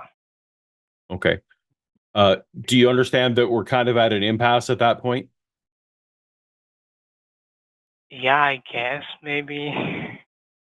I mean, I don't know. Like This is my first unless time you can calling give over me a here, good so yeah. reason, unless you can give me a good reason why I should. I can also give reason about morals. I also believe that morals are objective. Can I Okay, but go there? neither Forrest or I've just been through this with Forrest a bunch of times. Not he and I fighting, but we just gone through. Neither of us think that objectives are moral. So Okay. or sorry, that we don't think that morals are objective. Pardon me. We think that they require a common goal, or I do at least. So that's not an objective sense. That's a subjectively chosen goal or a subjectively chosen person to decree them. So, I'm happy to talk about. do you have a good way of convincing us that Yeah, we I don't? can. We're not trying So to basically, explain. Go ahead, please. Sorry. yeah. So I have a question. Okay, so you guys think morals is subjective, which is like based on opinions of majority, like a social contract? Nope, that's not what No. that means. Also, Okay. I just posted a few, like a couple papers. I'm going to keep doing that. At one point, eagle-eyed viewers in the chat at that moment will notice that I was posting PDFs, links to PDFs online, and at one point I posted the damn file pathway for my own Windows Explorer accidentally. I'm sorry. It's fine. Don't worry about it, It's not a security risk, but it's funny. Yeah. It's all right. But I'll keep doing that as we go, just about like evolution of mimicry. Because like I said, it's not my area of expertise, but as we said a minute ago, even if I could explain it to you front to back in a fucking grad student lecture on how mimicry evolves, all you would have to say is, yep, that's how God does it, and we get nowhere. So when we say morality is subjective, but at least I might learn something new, I guess. I don't know. Okay. So can I talk about morality? yeah, Sure, but you asked about subjective morality and you defined it poorly. So would you like to try again, or would you like us to try and explain it, or at least what we mean by it? Yeah, you can explain what do you mean by subjective morality in your perspective. What we mean is that any given person's grounding for what they consider to be moral or immoral is based on subjective criteria. So my subjectively chosen criteria are reduction of harm and increase of flourishing across the greatest possible scope. Now, I've subjectively chosen that. When I've subjectively chosen that, some of my conclusions about morality happen to overlap with a lot of other people's. But that's just the coincidence. When I was a Christian, my subjectively chosen morality was whatever God says is moral. But that is still subjective morality because I've subjectively chosen to adopt whatever God says. Right? So God is the subject. Okay, That's what I mean when I say subjective morality. Okay, and Forrest also holds the same opinion on this? Probably not exactly the same, but very similar. Yeah. So I'm still putting. I just put another great article from 2020. I've been to Google Scholar and I tried to set it back to no earlier than 2020 because I was getting a lot of those. So this one's actually from 2019, whatever. But there's a one from Cambridge Philosophical Society publication, Biological Reviews, The Natural Selection and Mimicry by Anderson and De Younger or Janger, I don't know, Jager. That's out there. I don't know where I'm getting an N in that. But yeah, I would say morality, as far as subjective morality is concerned, yes. Same thing that Paul said. I base morality around harm and flourishing, or like what is good or bad for conscious agents, conscious thinking things. There is no such thing as morality in a world where there is no consciousness. And when I say subjective morality, I would say that all morality is subjective, because even if you try to base your morality on the will of God, God is a subject. And so that is a subjective morality. You're just basing it on a different subject than yourself. Okay, so I have a question regarding this. So it is based on moral values. Okay, so do you guys think incest is wrong? So yes, is the argument going to be, what about in a scenario where these two people can't possibly have children and they're both consenting and and blah blah blah, and we try to find the logical limit of it? My No, maybe answer is similar to that. my answer but is to the extent like, that it's harmful. That's my Yeah. to the extent that it's harmful. The degree to which the harm is done is the degree to which it is wrong, in my view. okay, so here is one example. Okay, this is like very simplistic example. Let's say there is a couple of brother and sister. Okay, then they are blood relative, and they both have consensual relationship. But here's the thing: they actually never procreate. So according to you, is I this just wrong? said this. Yeah, I just said this. Okay, can you What are we repeat doing? that? I'm sorry. Yeah, no, as I just said, I asked you, like, is the follow-up argument going to be, here's these siblings who, they can't have children or they don't have children and it's totally consensual and all these things. And that falls back on what Paul said. Ultimately, what they're doing isn't immoral, but it's certainly not advised. And as long as it's not causing harm, it's whatever, but like still gross. But and like, I actually would question what consent can mean, and like those are dynamics under which consent is tricky, bunch. right? There's a whole bunch of things there that are consent- really interesting to talk about. And what usually happens with this argument is that someone will say that my internal ickiness about the situation, the fact that I don't find this palatable, means that there's some sort of inherent morality here. And that's not how that works. So I don't know if that's where you're trying to go with it, but I hope it isn't. Actually, sorry, yes, that was my point, because you said you find it gross. So where is this coming from? It's because, like, so moral behaviors are evolved traits. We are social animals. And so having that kind of sense of morality is really great. We have a part of our brain, so I'm going to oversimplify a few things here, but like we have a part of our brain called the interior cortex, the insular, pardon me. Fuck me. It's the insular cortex. It's tucked in between your occipital and your parietal lobes. Nope, I'm just saying everything wrong right now. It's tucked in between your temporal and parietal lobes. It's called your insular cortex. Starting from scratch here. And what that does, among many other things, is that it causes disgust feeling. So if you ever think about eating rotten, moldy, disgusting, rancid food, you feel sick to your stomach. That's your insular cortex activating. That's what that's doing. It also just so happens that this part of your brain is largely involved in this kind of moral thinking. It's the reason why we feel sick to our stomachs, or we say this leaves a bad taste in our mouth, or we call this behaviors gross when we're talking about something that is immoral. It's the same part of your brain doing these things. But that isn't to say we're just always talking about morality the way that you and I are using the word right now. We're talking about antisocial behaviors. We're talking about unadaptive behaviors. Incest is not immoral because there's this divine edict and all this. It's because it causes harm, right? And we don't have to know that intellectually for us to be able to evolve away from the habit of doing things that reduce our genetic stability and the success of our lineage that goes against what evolution would normally select for.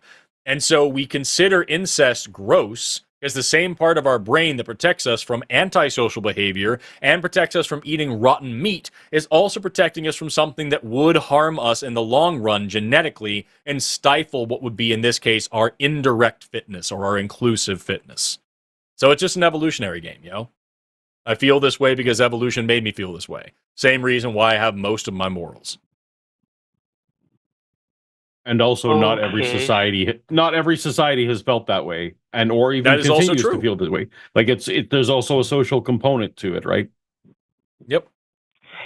Yeah, but yes, I know like the royal, like is the British royals or maybe other people practice incest in the past, but I think Mhm. these people are like minority compared to the majority of the human beings. Sure, because the majority. No, Well, not yeah. not if we're talking about the bottleneck event, and the fact that most humans outside of Africa are horrifically inbred. So, like, at the end of the day, like, sometimes necessity causes these things, and sometimes people have different, cultural constructs around different stuff. That's why I said most of my morals, because at the end of the day, both of our morals, yours and mine, Barshan, are a lot of the way constructed by the cultures that we live in, and it's only some of us that actually take the time to think out why we believe the things we do and actually deconstruct some of those morals and build new morals in. I think that everybody should do that, but the fact of the matter is, lots of people don't. It's just a subjective thing based upon a little bit of evolution and a whole lot of anthropology. That's why, for Okay. example, I think you and I can agree that slavery is wrong and pedophilia is wrong, and yet these were certainly not minority positions at different times in history, right? So it's not as simple as we would like to make it to say this XYZ thing is right or wrong, because it just is. It's a lot of it. I can say for sure in my moral construct that there's lots of things that I can say are definitively just plain wrong. But at the end of the day, there is no real such thing as morality in an objective sense. It's evolved social behaviors mixed with cultural contexts and maybe, hopefully, a little bit of intelligent thought as well. Okay. Yeah, about slavery, you brought that up. I think it's because of certain religions, because I guess in certain religions it is written that slavery is okay, maybe. That's why people thought it's okay, because it's coming from Well, divine. first, if you're the slave Author- owner, it's a very helpful thing for your. Mm-hmm. So again, these are all as I said up front, everyone comes to their own sets of judgments, right, about which things that they're willing to do or willing not to do or to condemn, right? So this is one of the reasons we know that there isn't an objective written on our heart version, because no two people are given the same inputs and consistently come to the same output decision about where on the wrongometer something is. So Mm-hmm. Oh, okay. And by the way, you guys were like religious before becoming atheist, or you were born into an atheist family or something? I was incredibly religious. I was not. Oh. Then why did you left that? Was there any reason, just because there was no evidence or something? Well, because I discovered it was false. So, that was a big deal for me. Okay, so you said you were very religious. So maybe there is like this 1% inside your heart which thinks maybe, God might be true. Something like that. No, so I have actually a hope. Like I can see lots of benefits for my life if it turned out that the Christian God was correct, largely because a lot of people I love and care about are Christians, and it would restore a lot of relationships. And also, if there is an eternal party and I don't get to go to it, hey, I'd get to go to it. And if there's a bad hell, I would get to avoid it. So that would also be cool. But that's not a want. That's not a think. I don't even have a 1% thinking that it is. I would be foolish to not accept new information. So this is partially why I do these shows.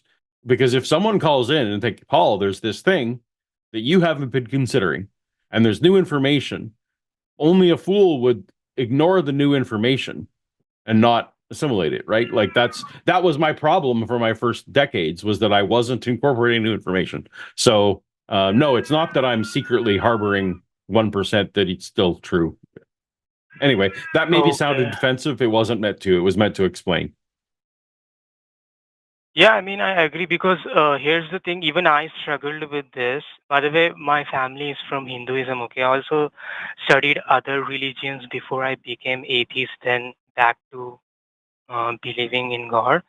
So yeah, we can never actually prove, for example, maybe Christianity, the scriptures, maybe the Quran or any kind of scriptures. We can't know for a fact that this is from God. We would never know. It's just at the end of the day, it is faith. That's what it is. Cool.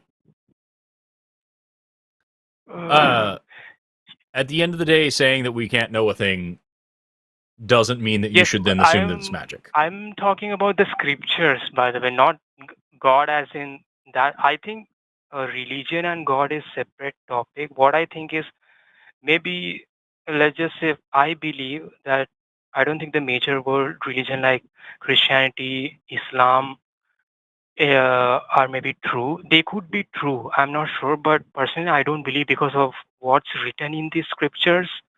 So, but what I believe, there might be a God which has nothing to do with any religions, and he has never really revealed any scriptures. If that makes sense. Why do we care, Barshan? Why do we care And if why? there's a? Is it just you're just intellectually curious, or like and why do you use he/him pronouns for it?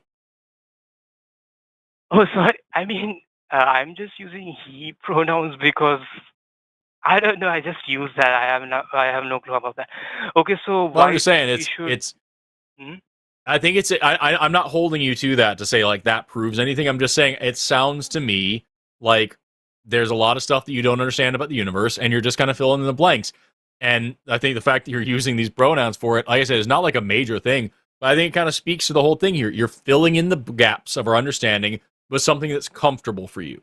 It doesn't have to be a divine, a superhuman that has all these plans for your life and cares about what you do in the bedroom and won't let you eat certain foods and wear certain fabric. It's none of that complicated stuff. It's just some guy, and that fills in all the holes for you.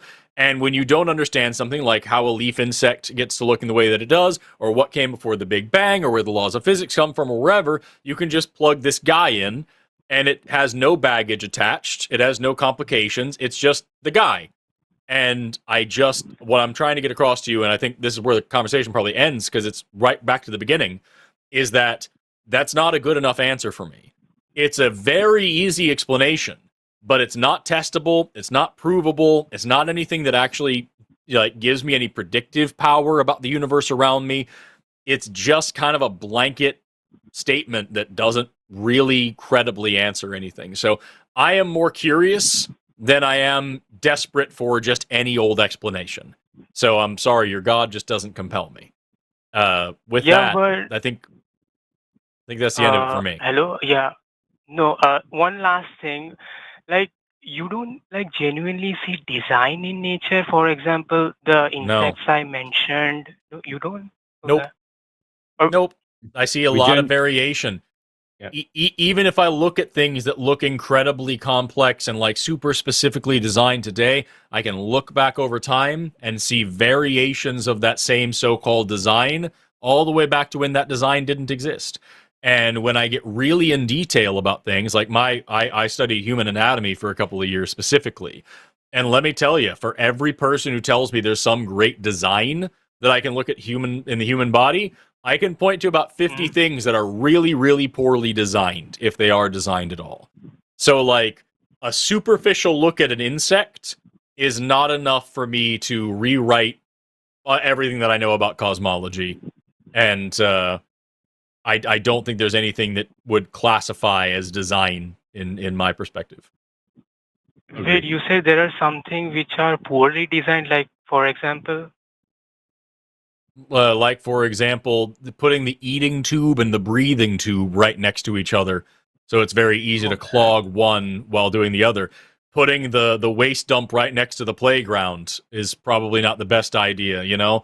The fact that we have, unless you want to play in the waste dump, which I mean, no judgment, or the fact that, you can point to obvious evidences of evolution. Like, for example, a really popular one is the recurrent laryngeal branch of the vagus nerve, which goes all the way down from your brain, wraps around your aorta or your subclavian artery on the other side, and then goes all the way back up your neck to control your larynx.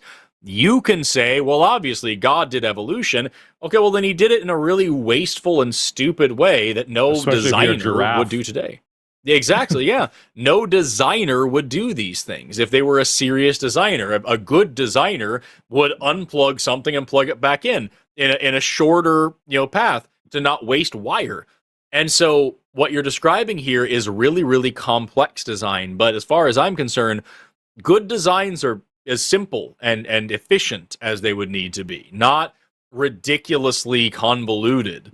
And a lot of the way that our bodies work, a lot of ways a lot of bodies work, are extremely convoluted because there was no reset button in evolution. They couldn't go back and completely restart from scratch to make a simpler process. They just had to take what was already there and build upon it and stretch it and twist it and tweak it over and over. That's why we say evolution is not an inventor, it's a tinkerer. And so rather than just having a situation where we can just digest ethyl alcohol, for example, we have to convert it to acetaldehyde, which is far more toxic, and then convert that again to acetate and then put that into our cell cycles in order to do respiration with it. That's ridiculously complex, takes way longer than it needs to, could be faster, could be more simple, but it's step by step by step evolution, not a simple, efficient design. So overall, man, it just doesn't vibe with me. And if this God really exists, I'm not a fan. And I hope that answers your questions. Okay, yeah, I guess so. Yep. Anyway, have an Thanks awesome for rest of your calling, day, Prashant. dude. I appreciate you calling in and talking to us for a little while. Yeah, thank you, and have a nice day. Bye-bye. You too. Yeah, bye. I think it was a good call. We jumped all over the place. And you could see as we went down, there was about 40 minutes, and about every 5 to 10 minutes, we had another kind of talking point to fill in the blank. And we never really got the substance of, I just want to believe this thing. So I do. Yeah. And that's what you kept pointing out over and over, was like, hey, this is just your credulity. This is your vibes. You know what I mean? And all I like- can say is I have that shortcut insight because I did that same journey that Prashant's on, right? Like Yeah. I had to learn about evolution for the first time, where I thought that I used to think that burying metal in the junkyard was a great analogy for evolution, right? Like there was a time when I thought that was a great. So I've just sometimes I can shortcut because I did the journey and suffered through it before. Yeah. I think it was an interesting insight into the kind of the way that the creationist mind works in that way. And I wouldn't even call him a creationist in the same way that I would call anybody else that. No, like but definitely, it's tough for me to get too uppity about someone who is then the deist God, where, well, my God doesn't tell me what to do. I'm kind of like, well, okay, I think that's bad epistemology, but you're not a voting bloc, and you're not going to church, and you're not giving anyone money, and you're not recruiting. Right. So, I mean, I don't love it, but okay. Yeah. I'm trying to go through. We've got do we still have the people on divine call hiddenness screen. guy? We have a couple of them.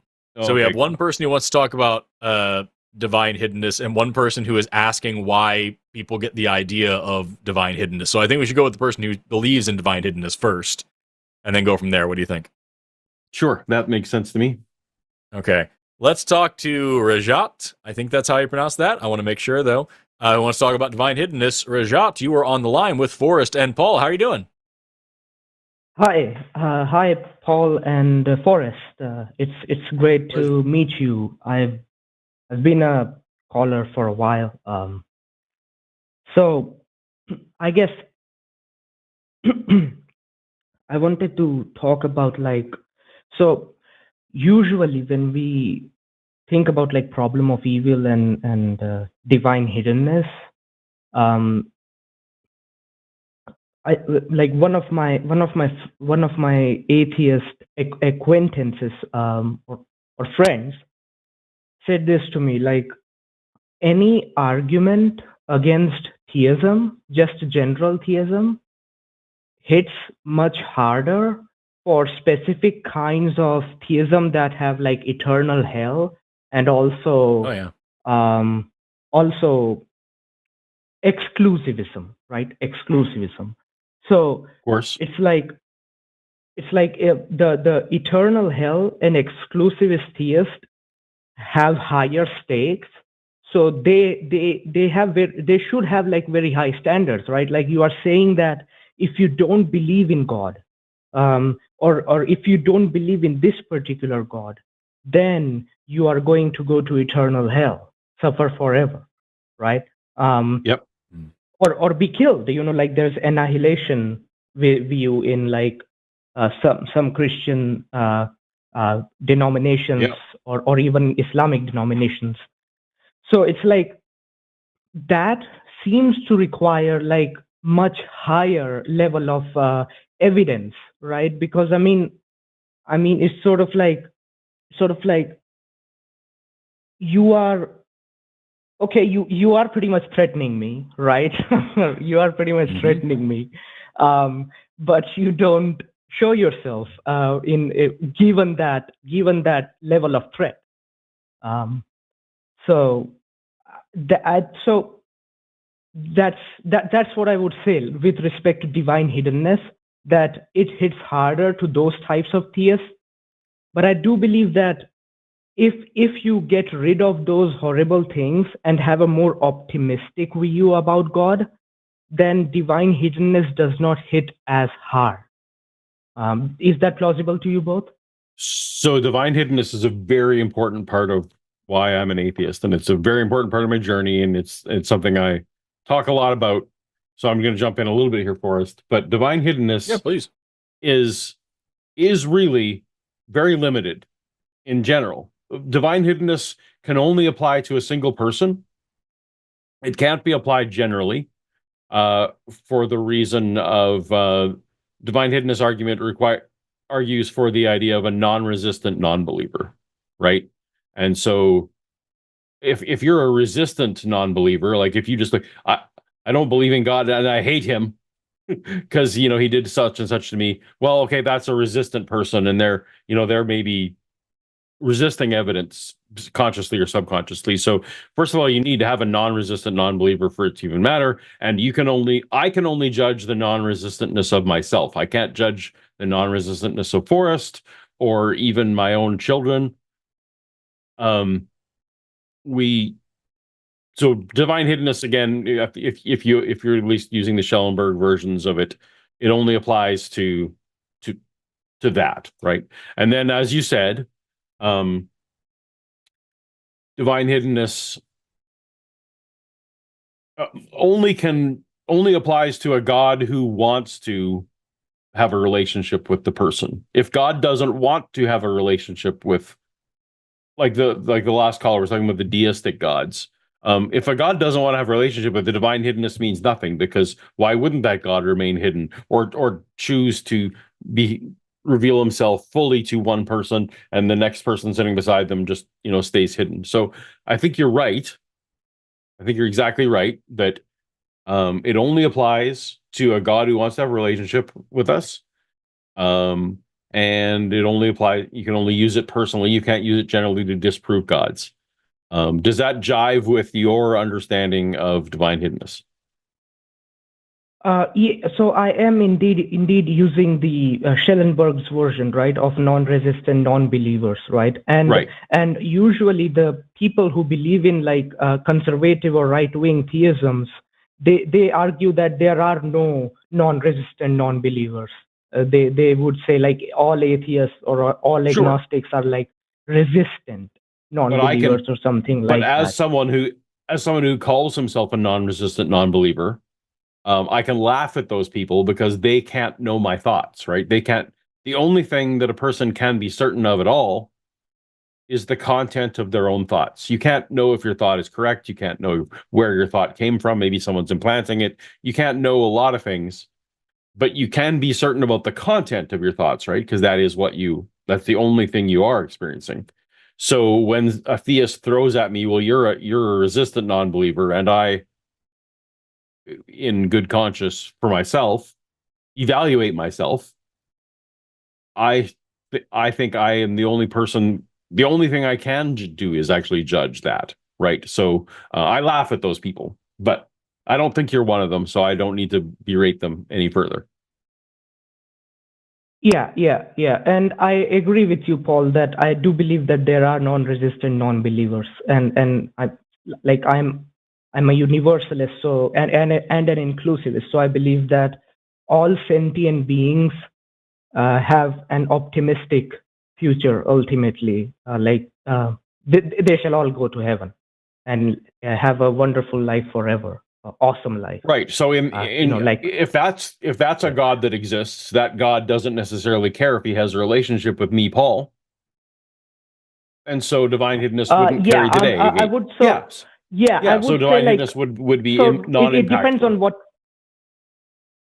I mean, I guess it depends on what we think of like relationship, right? Like as in like what kind of relationship and stuff like that. Like so I just wanted to just talk about this stuff. Like, do you guys find what I said like initially plausible? That look, if you make a threat, a scary threat, you should really offer something much more than just indirect, like all these arguments for the existence of God, right? Like indirect evidences, right? Rather than direct. No, you and I are on the same page. Where I have whole videos on divine hiddenness, and you are preaching basically what I say all along. So I'm actually waiting for the point where you and I disagree on something. I was asked, so I asked the question to both of you. So you answered, Paul. Like, what about? But Forrest, unfortunately, you maybe can't see the screen. Forrest had to step away for a second, so it's just me right at the moment. Oh, it's just you and me. Okay, so here's the thing, Paul. Right? So you, as you said, right, that divine hiddenness doesn't seem to like apply that strongly to my view, right? Is that correct? Because that God may or may not want to have a relationship with me, and I can, there's no moral judgment if it's just not into me. Yeah. So here's the thing, Paul. Right? Wouldn't that somewhat reduce the sort of compelling force of atheism a little bit? Like, if divine hiddenness is not that big of a problem? I don't see how. I don't see how that applies to atheism in general, because atheism in general would basically be looking for evidence now of this universalistic God, right? Like, so divine hiddenness, as you say, really only applies to the small category of gods that either want to have a relationship or claim to want to have a relationship or really want to punish us. But for all the other gods, it didn't apply in the first place. Right? Like divine hiddenness didn't apply in the first place. So it's like that's not a blow to atheism. Or what am I missing? How would it be a blow to atheism? So the way I think about this is like divine hiddenness as like an evidential chip, right? And similarly, problem of evil as like evidential chip, right? So it's like if someone has more optimistic or chill view, as you said, right, like divine hiddenness, that particular evidential chip for atheism or agnosticism, I do think that that's not as strong compared to. Okay, like, I'll go a step further, and divine hiddenness isn't. I'll go you one further and say divine hiddenness isn't even an argument for atheism. It's just an argument against gods who want to have relationships. Okay. If that is the case, then I guess that's nice. That means I guess you're closer to theism than I previously thought. That's interesting. But I guess that's the main thing I kind of wanted to talk about. And I just want to say you, Paulogia, and also Forrest, and also everyone of the line, this show, and like I have been like a fan like for a long time. I never called in because it was I guess I got into some other stuff, like more reading like philosophy or something.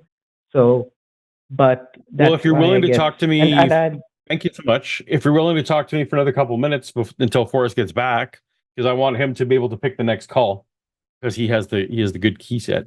He's here. So Rajai, can you but you do believe in some kind of universalist God for some reason. Yeah, I do believe What in what a is the universalist reason, God, and yes. should I also believe what you believe? So one of the reasons I guess I can say is like that I find fine-tuning argument to be plausible. Like previous caller basically hinted that, but it's not exactly intelligent design. I mean, it's fine-tuning is plausible to me because like in different Is it plausible? reality. Is it plausible or is it necessary? No, it's not necessary. Like, I mean, necessary. I'm getting like my philosophy brain start again or something like. But necessity is more like a. Sorry, I don't mean philosophically necessary, and that's a good catch. I more meant in your opinion. Is there some gap in naturalism that can't be explained, or is it just that you say, well, I accept all the naturalistic claims, but maybe a God did it? So here's how I think about this, right? So when we think about naturalism, the usual way people think about it is like the world or the universe or the whole world or like whole reality is indifferent. Cosmos, yeah. Right? And now when I compare to the view that theism is true, right? Like as an omnipotent, omniscient, omnibenevolent God exists, right? And I find that it is more likely that that such a God would create even our universe than just sheer indifference. That's why I find fine-tuning argument like. But isn't that kind of plausible. begging the question? Like you're arguing from what would the God do, and we're like, well, is there a God?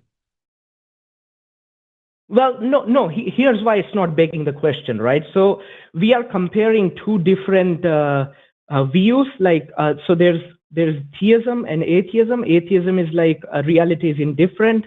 Theism is like reality is benevolent. And what I think is that, look, given that we exist, given that like there are certain physical laws or something that lead to certain lives, and also like we can do all this science and technology and help people make the world a better place, make this broken world a less broken world, like all these sort of things sort of make me think that, look, this seems more plausible given an omnibenevolent like tri-omni being rather than indifferent reality. Because indifferent reality to me, it's like, what does indifference, pure indifference, even predict, right? So it's like that. Well, it predicts that the properties will continue being the properties. That's what it would predict. But well, so is this I basically? Don't even know if that it would. If it would predict I guess that was my question for you. Like, what does indifference? What do you imagine? So you are imagining that a materialistic universe, properties would cease being properties from one moment to another. I'm like, I don't even know what like how to even think of like true randomness or like to sheer indifference, right? It's like it's so. We're not advocating for randomness, right?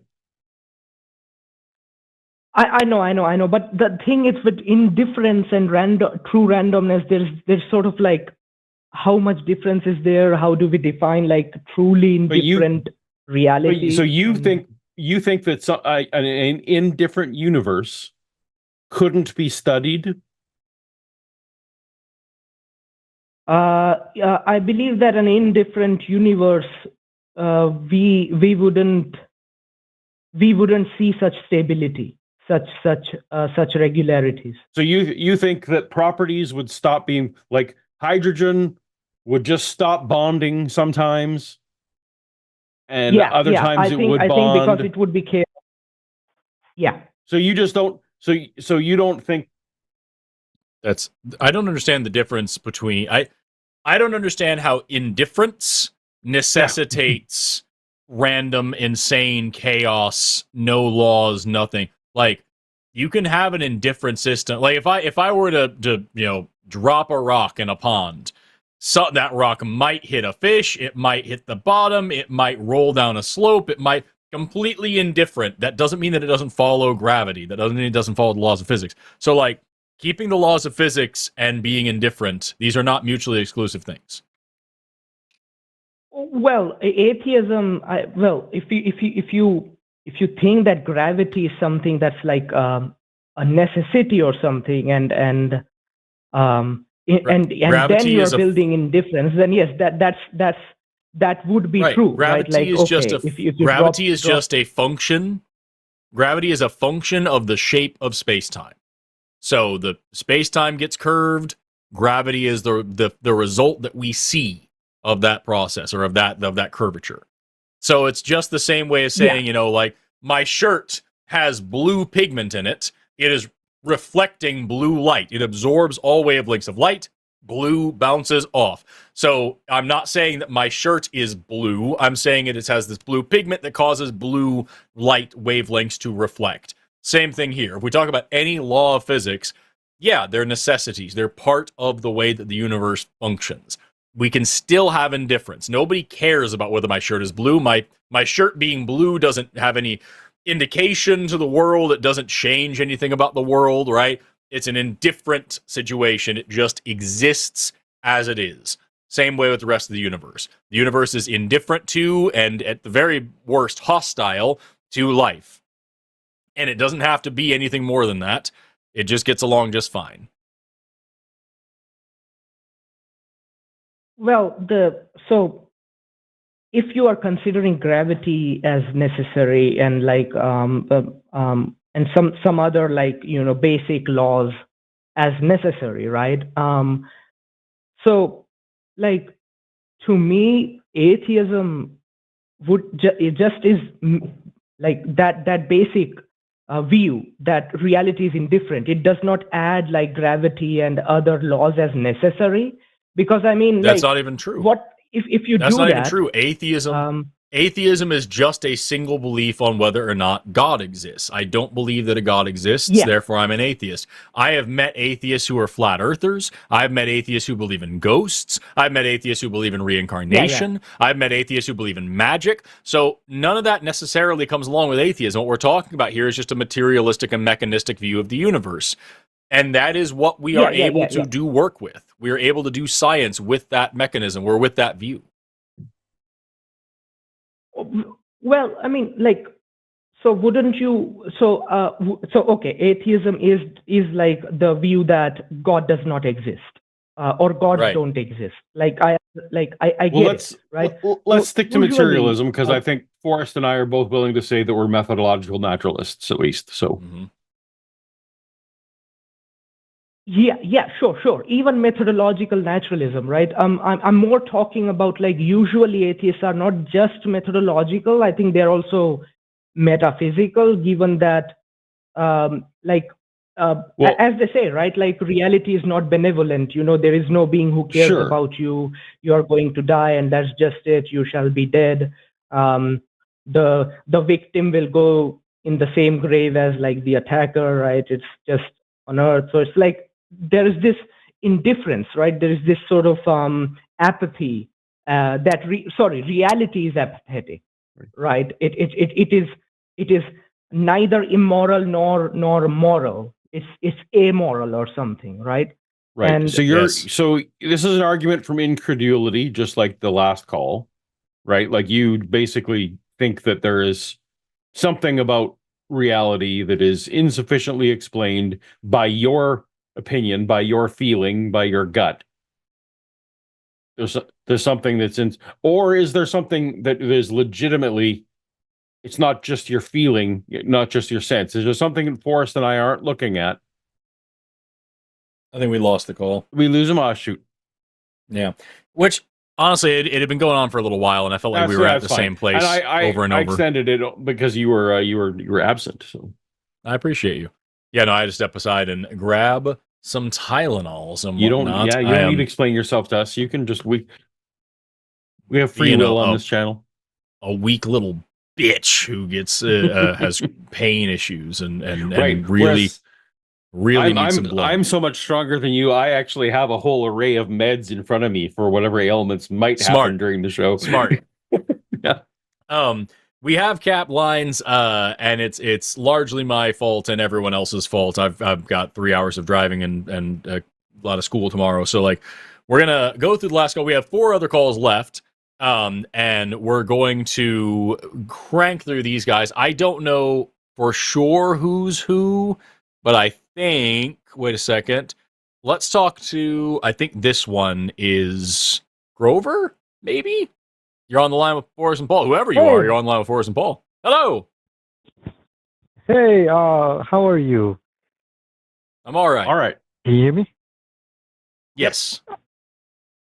Okay, so sorry, I had to I'm gonna be quick as I know you guys don't have that much time. That's okay. You've been waiting for a while. Actually. What do you want to talk about? I'm sorry? I said it's okay. What do you want to talk about? Oh, actually, the reason of hitting is I'm an atheist myself, but I've been conflicted about this particular topic. And forgive me, I'm gonna be respectful. I need to clarify. I'm not a troll. I'm gonna be respectful. Okay. I'm not an anti-Semitic. But here's the question: based on the and please, hopefully you guys don't mind me. Based on the all the files that been released, you know which files, I don't need to name them. I'm so concerned about the divine hiddenness, like in a case like why are these people who are very ultra wealthy do this type of like weird things that just makes no sense to me. For a long time I thought like, you know what, it doesn't make sense, I don't think God exists, but having this vast knowledge in vast amount of money, why would anybody with that amount of money would take their time to do this horrific / you name it, whatever you want to put it on? Because they're do these evil. type of things. You have to Sorry, go be ahead. an evil person because they're evil. I don't know. First of all, I don't know why you had to preface that you're not anti-Semitic, but like these people are evil. They're billionaires. You have to be The reason evil why- in order to have that much money and not be changing the world around you for the better. These people are exploiting people for a living. They're hurting other people for a living. They're hoarding disgusting amounts of wealth. And we are now seeing what happens when people with a lot of money and a lot of power know what they can get away with. They kidnap and rape and torture children because they know that they can. They're just fucking absolute pieces of shit. And somehow, still, one of the most evil of them all, Elon Musk is still so fucking unlovable that even they wouldn't have him on fucking Pedophile Island. So, like, it's a wild revelation, and it tells us a lot about the world. It makes us ask the question, what else is being covered up just because the people implicated keep the world turning? It doesn't really tell us too much beyond the fact that we already knew that people fucking suck and money is horrible. And what makes you want to Before the tie other that, host- Grover, to divine hiddenness? Why? How are those two things even? Or did you mean problem of evil maybe instead of divine hiddenness? More or less, like it goes along with it. What would it like? They say, oh, some, in the corners of the internet. Yeah, I know it doesn't make any sense. They say this shows that God exists, and some mind-boggling. But at the same What an time, awful like, God. Okay, I'm sorry. I said, what an awful God that would know of this Yes. multi-generational, multinational, multi-billion-dollar pedophile ring and be like, yeah, those are the people that get to control the world. Neato. And meanwhile, the people who are pious and pray in church and just try to make their life decent, those are the ones that suffer and die on the street with no health care. Fuck that God. Yeah, If this is indication of a God, I agree with it's you certainly guys. not a good one. So here's, I guess, sorry, and I'm not trying to be like disrespectful. And I'm sorry that I had to kind of. I'm not trying to be rude. No need to apologize. The reason why I asking this question is because I was like, I start re-questioning myself. Okay, sure, this awful God does this type of, so if you have this amount of money and then you're doing this type of things, what are you holding? Like, what is there? What do you know that we don't know? And if if anybody claims that this God exists, which I don't believe it does, why even bother to begin doing these type of things? And it's actually, it kind of got me so confused,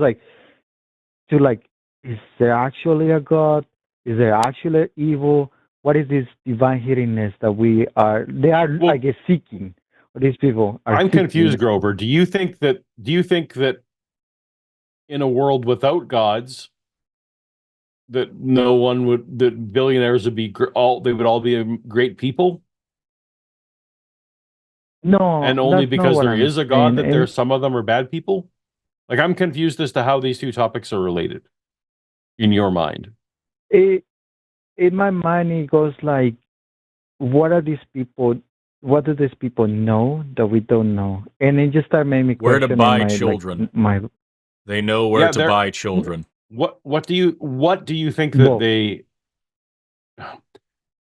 they're bored? They're bored people who have conquered, like, you're talking about the hierarchy of needs, which I know is not completely, always in vogue or whatever with different people. But if you look at the general concept of hierarchy of needs, where a lot of us are spending most of our time paying our bills, when you have more money than your great grandchildren can spend, you start looking for new challenges. These are competitive. A lot of them are competitive people. Like,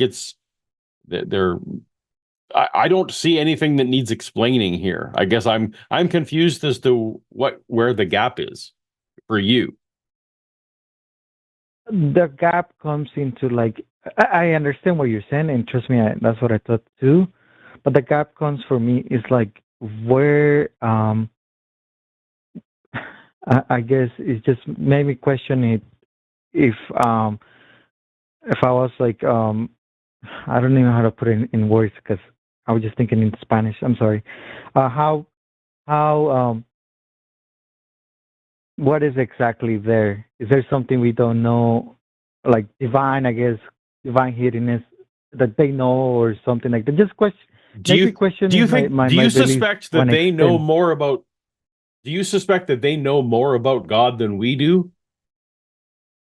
I don't know. That's what I'm asking. Like, okay, but let's say that's true. Let's say that the more money you have, the more you know about God. that means that these people know that much more about God than I do, and then they choose to act in a way that is, by all definitions, ungodly or like immorally. They do incredible. The more they know about harm, the more they know about God, the more harm they do. Seems to be what your proposal is here, Grover.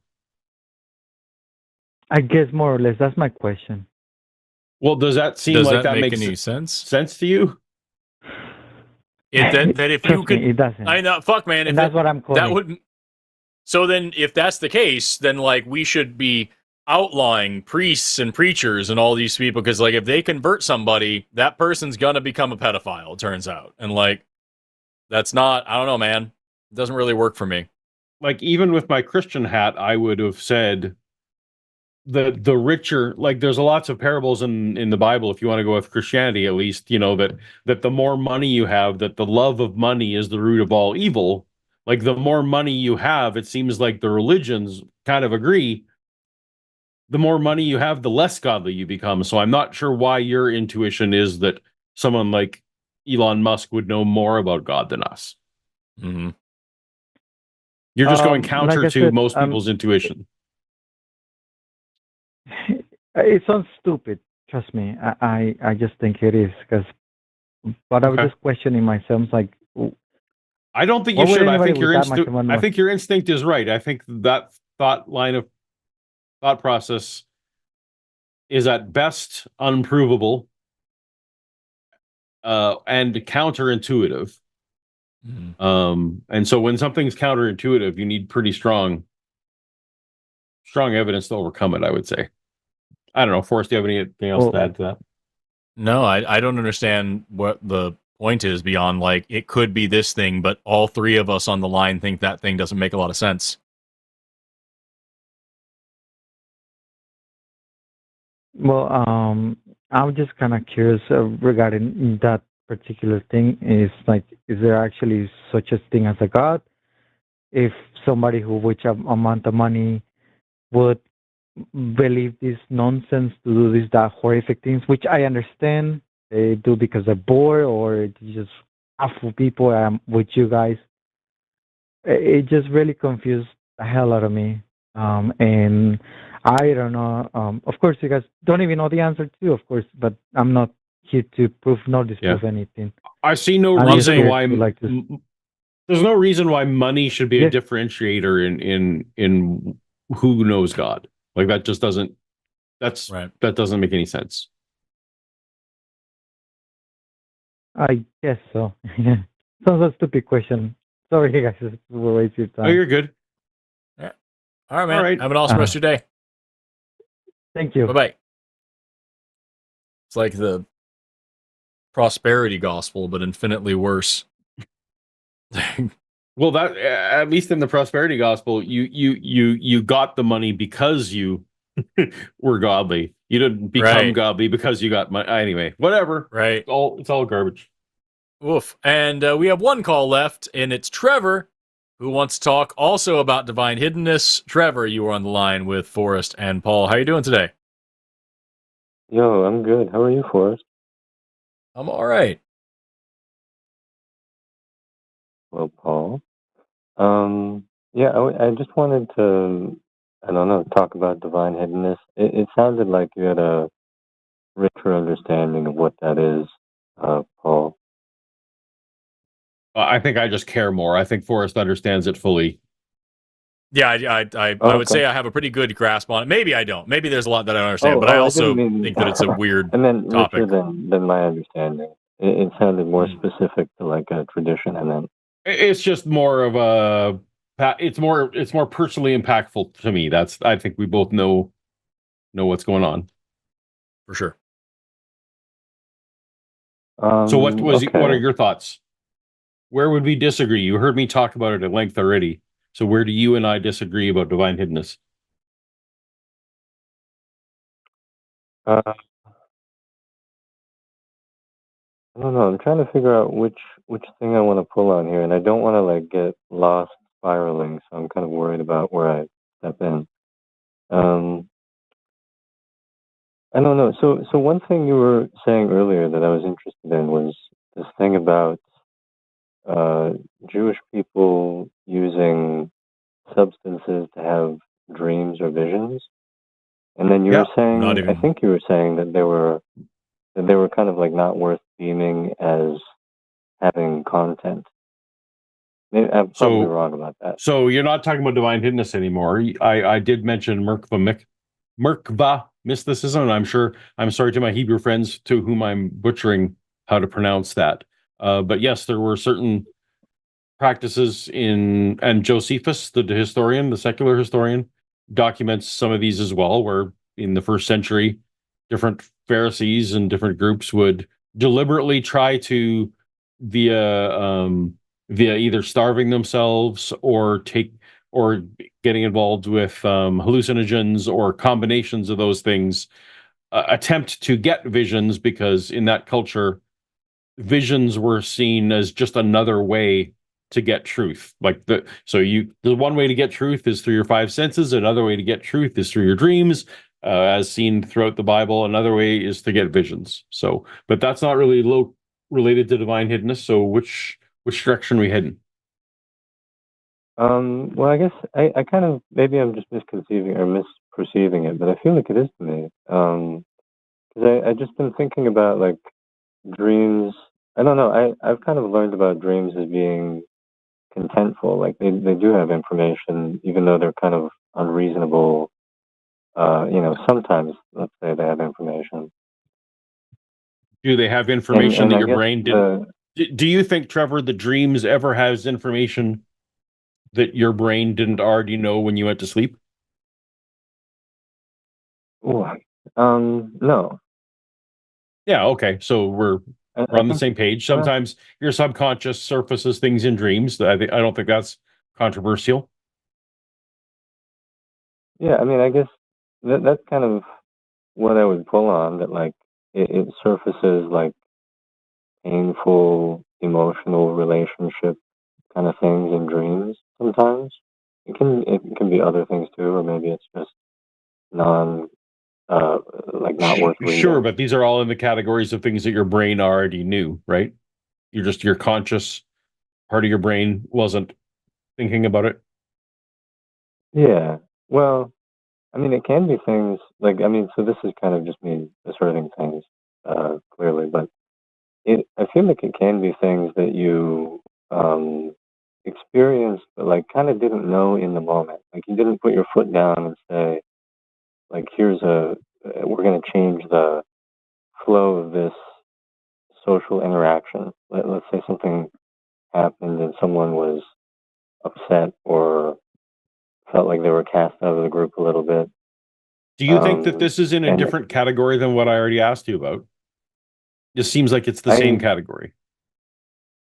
Oh, it does? I see, this is the thing. I don't feel like I'm in different categories, but it's probably just me not. Well, no, I think it's the same category. So, like, you're talking again about subconscious things. Like, you know, I have in the past, like, noticed things about. I'm on a walk with my dog, and I get home, and a couple hours later, oh, you know, my dog X, Y, and Z, or he didn't have his collar on, or what? Like, something your subconscious brain takes inputs and puts them together differently at different times. Like, so you were just describing, I think you were just describing things that you were not consciously processing, but might later process in a dream. Right?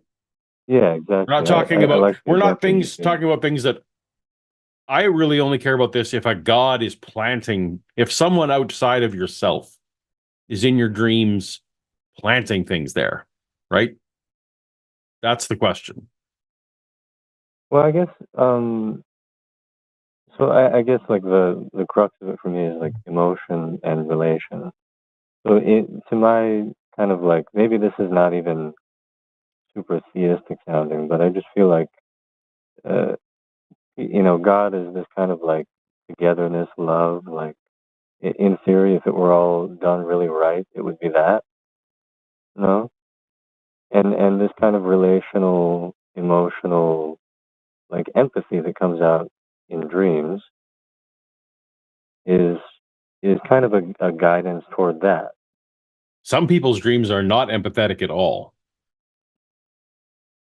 That, yeah, I mean, I've had dreams like that for sure. Yeah, I've had dreams. So I where, guess like, the biggest thing is like crimes how do you tell the difference between a prophetic dream and a dream that's just a dream because you dreamed something for dream reasons?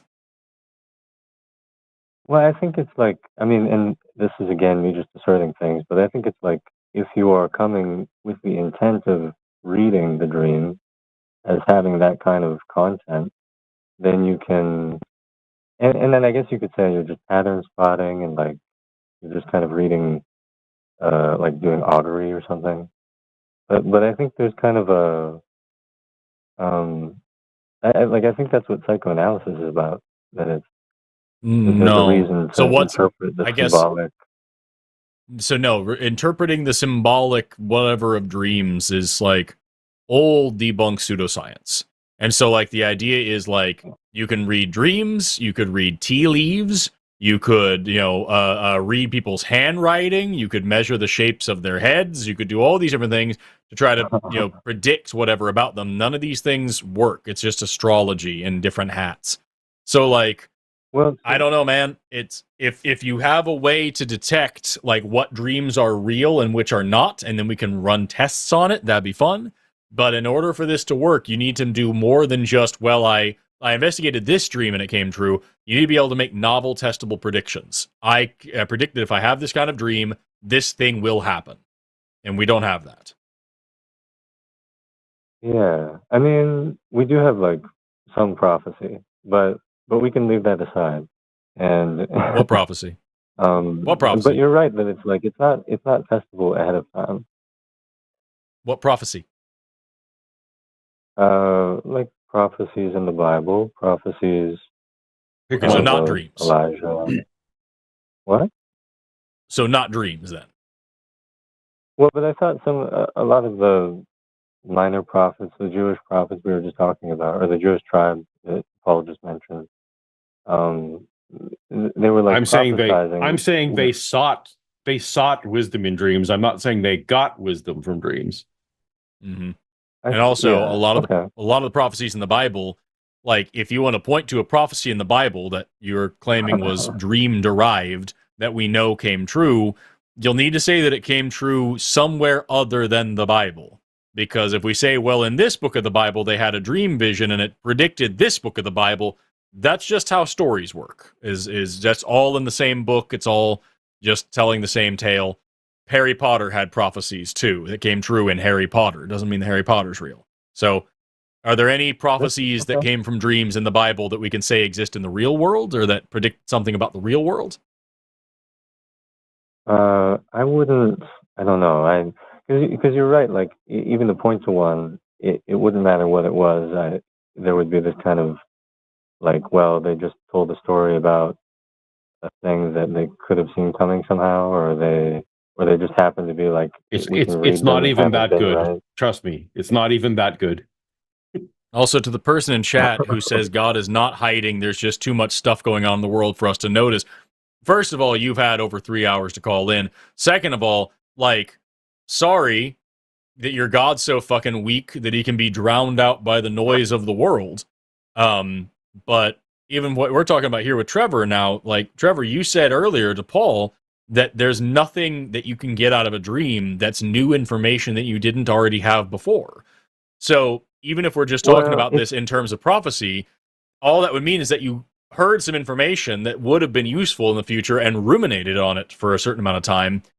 That's still not a prophecy. That's just rumination. That's not working for me either. That's fair. Okay. So Trevor, you believe in the supernatural? Like you think that there's a supernatural realm? Yeah, weirdly, I am totally new to that belief. I've been like a hardcore atheist, reductivist, like M guy type. And what is making all of a sudden what is making you think that? And should Forrest and I also agree with you? I don't know if you should agree with me. It depends on what you're seeing from where you are. And what is making me change to like a supernatural understanding? I guess it is that like I think there are. Man, I don't know. I don't know if you can get information that you didn't have beforehand in dreams, but I think there's like a divine force of a kind that like will give enough to like hold things together, but not much more than that. Like what does that rare mean? events that rare events that prove to people that are in desperate need of some kind of proof. But they are events that are reductively unsatisfying, like that ball of light in Fatima somewhere. So we're saying that there are events that happen that prove the existence of God to people who desperately need to know that God is there. And then what? Yeah, does God help these people? I mean, that's my feeling, yeah. Does God help these people? Yeah, I mean, I think if people desperately want to know that God is there, I mean, maybe they don't. Maybe it's like they just have to stand. Knowing that a God is there is very different than a God being useful. I'm asking, is this God helping people after he reveals himself? Well, I mean, the way I'm thinking about, so again, I'm kind of thinking about God in this like almost, I don't know, it's like emotional, relational love. So when there is a proof, like a big sign, it seems like there would be a swell of like that kind of spirit if it were, like if it's a community of believers that have a good direction going, and they are inspired to more loving emotion and communal like trust beyond reason. I think that would be a good thing. I'm kind of making a lot of assumptions. I think that trust beyond reason is a terrible thing. Mm-hmm. Personally, Yeah, so that, I'm it curious sounds as to bad. why you think that's a positive attribute. But also, if I am desperate to believe, I can pick anything. If I'm desperate to believe that there's an elephant in my backyard, if I'm desperate to believe that, do you think that I would be able to find some shards of evidence, shreds of evidence that might let me cling to my belief that there's an elephant in my backyard? No, I don't think No? so. Maybe When people maybe are if desperate maybe to if believe you things, sorry. when people are desperate to believe things, that's when they have Well, I guess confirmation so. bias, right? I mean, probably right. Yeah. Yeah. So I'm not gonna I'm actually gonna be less inclined that's to be convinced by someone who's desperate to believe something as opposed to someone for whom it's either indifferent or even against their current self-interest, right? Well, Like, so I think I said desperately in need of proof. Maybe I did say desperate to believe though. But I'm kind of Oh, thinking okay. of like people in pain, people in like really undue, unreasonable. curious. Yes, yeah, the Epstein files have come up a few times tonight. Those children that were being raped by powerful men from all around the world, I think they might have been desperate for some relief and some help and some salvation, and to know that a God was there protecting them. Do you think that God Yeah. revealed himself to those little girls before or after they were raped? I don't know. That's a horrible. I don't know. I don't know what to think when I look at How that. about the kids that are starving right now or have cancer? Over 10,000 children starve to death every day in this world. Does God reveal himself to them? They seem pretty desperate. I don't know. I would assume after they die. I would assume so, but that's kind of when a it very matters the most, of misleading course. without When it any- matters the most, without yeah. any evidence. After they're already dead. Yeah, I mean, It I seems think that's odd that unsatisfying. But that's what I it seems think. odd that this God would want to reveal himself. He doesn't care about revealing himself to those people, but you seemed like you maybe had a melancholy going, and so God stepped in and gave you something new to think about, and that was more important than revealing himself to the other people. All right. Wait, you're. I don't know if that was a question or if you were just. I guess I'm just observing that it's quite a coincidence that it seems odd to me. Does it not seem odd to you that God would have viewed your circumstance as more worthy of his attention than these other circumstances? Since it seems like you were kind of going along just fine, but you just didn't have as much fun to think about. Can I actually just throw it out there? I used to say I never had a bad day. Okay. I used to be going along so fine. Yeah. Right. And no, I don't think I would be deemed as any more worthy of a situation to pay attention to. But the kind of unsatisfying justification I just gave was that those children are met with some grace, but it's not obvious to us. Right, they're met with grace after they're already dead, is the thing. And so, in the life that we all know we have, these children are subjected to unbelievable amounts of suffering, and they die in extremely painful and terrifying ways. And then later, God shows up and is like, hey, y'all, I'm here and it's cool. And then they get to go live in the theme park with him. Because I was busy giving dreams to Trevor. Right. I had to go and that's kind of the big thing here that we talk about with what Paul's driving at, and what I always feel about this is whenever we talk about intercessory prayer, whenever we talk about dream visions, whenever we talk about prophecies, whenever we talk about any proof that any theist is calling in and saying this is how God has revealed himself to me and these, it is always just indefensibly, undeniably the most fucking self-important thing to say, yeah, I get it. 25,000 people starved to death around the world, 10,000 of them children. There are several genocides going around the world. We now know about this multi-generational, multinational, multi-billion-dollar pedophile ring going on. We know all this stuff. But hey, man, God wanted to make sure I wasn't sad. And at least when those people die, they get to meet God, assuming, of course, they were of the right religion beforehand, because, God says in the Bible that blasphemy is the one unforgivable sin. So if any of those people ever said, fuck Jesus who let this happen to me, they get to burn in hell after they're raped to death and starved to death. That's, fuck them. That's all over with.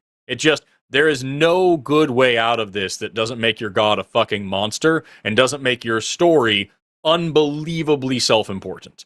So, it doesn't vibe with me, dude, because I live in reality, and reality is much too fucked up for any God that you're offering me. Okay.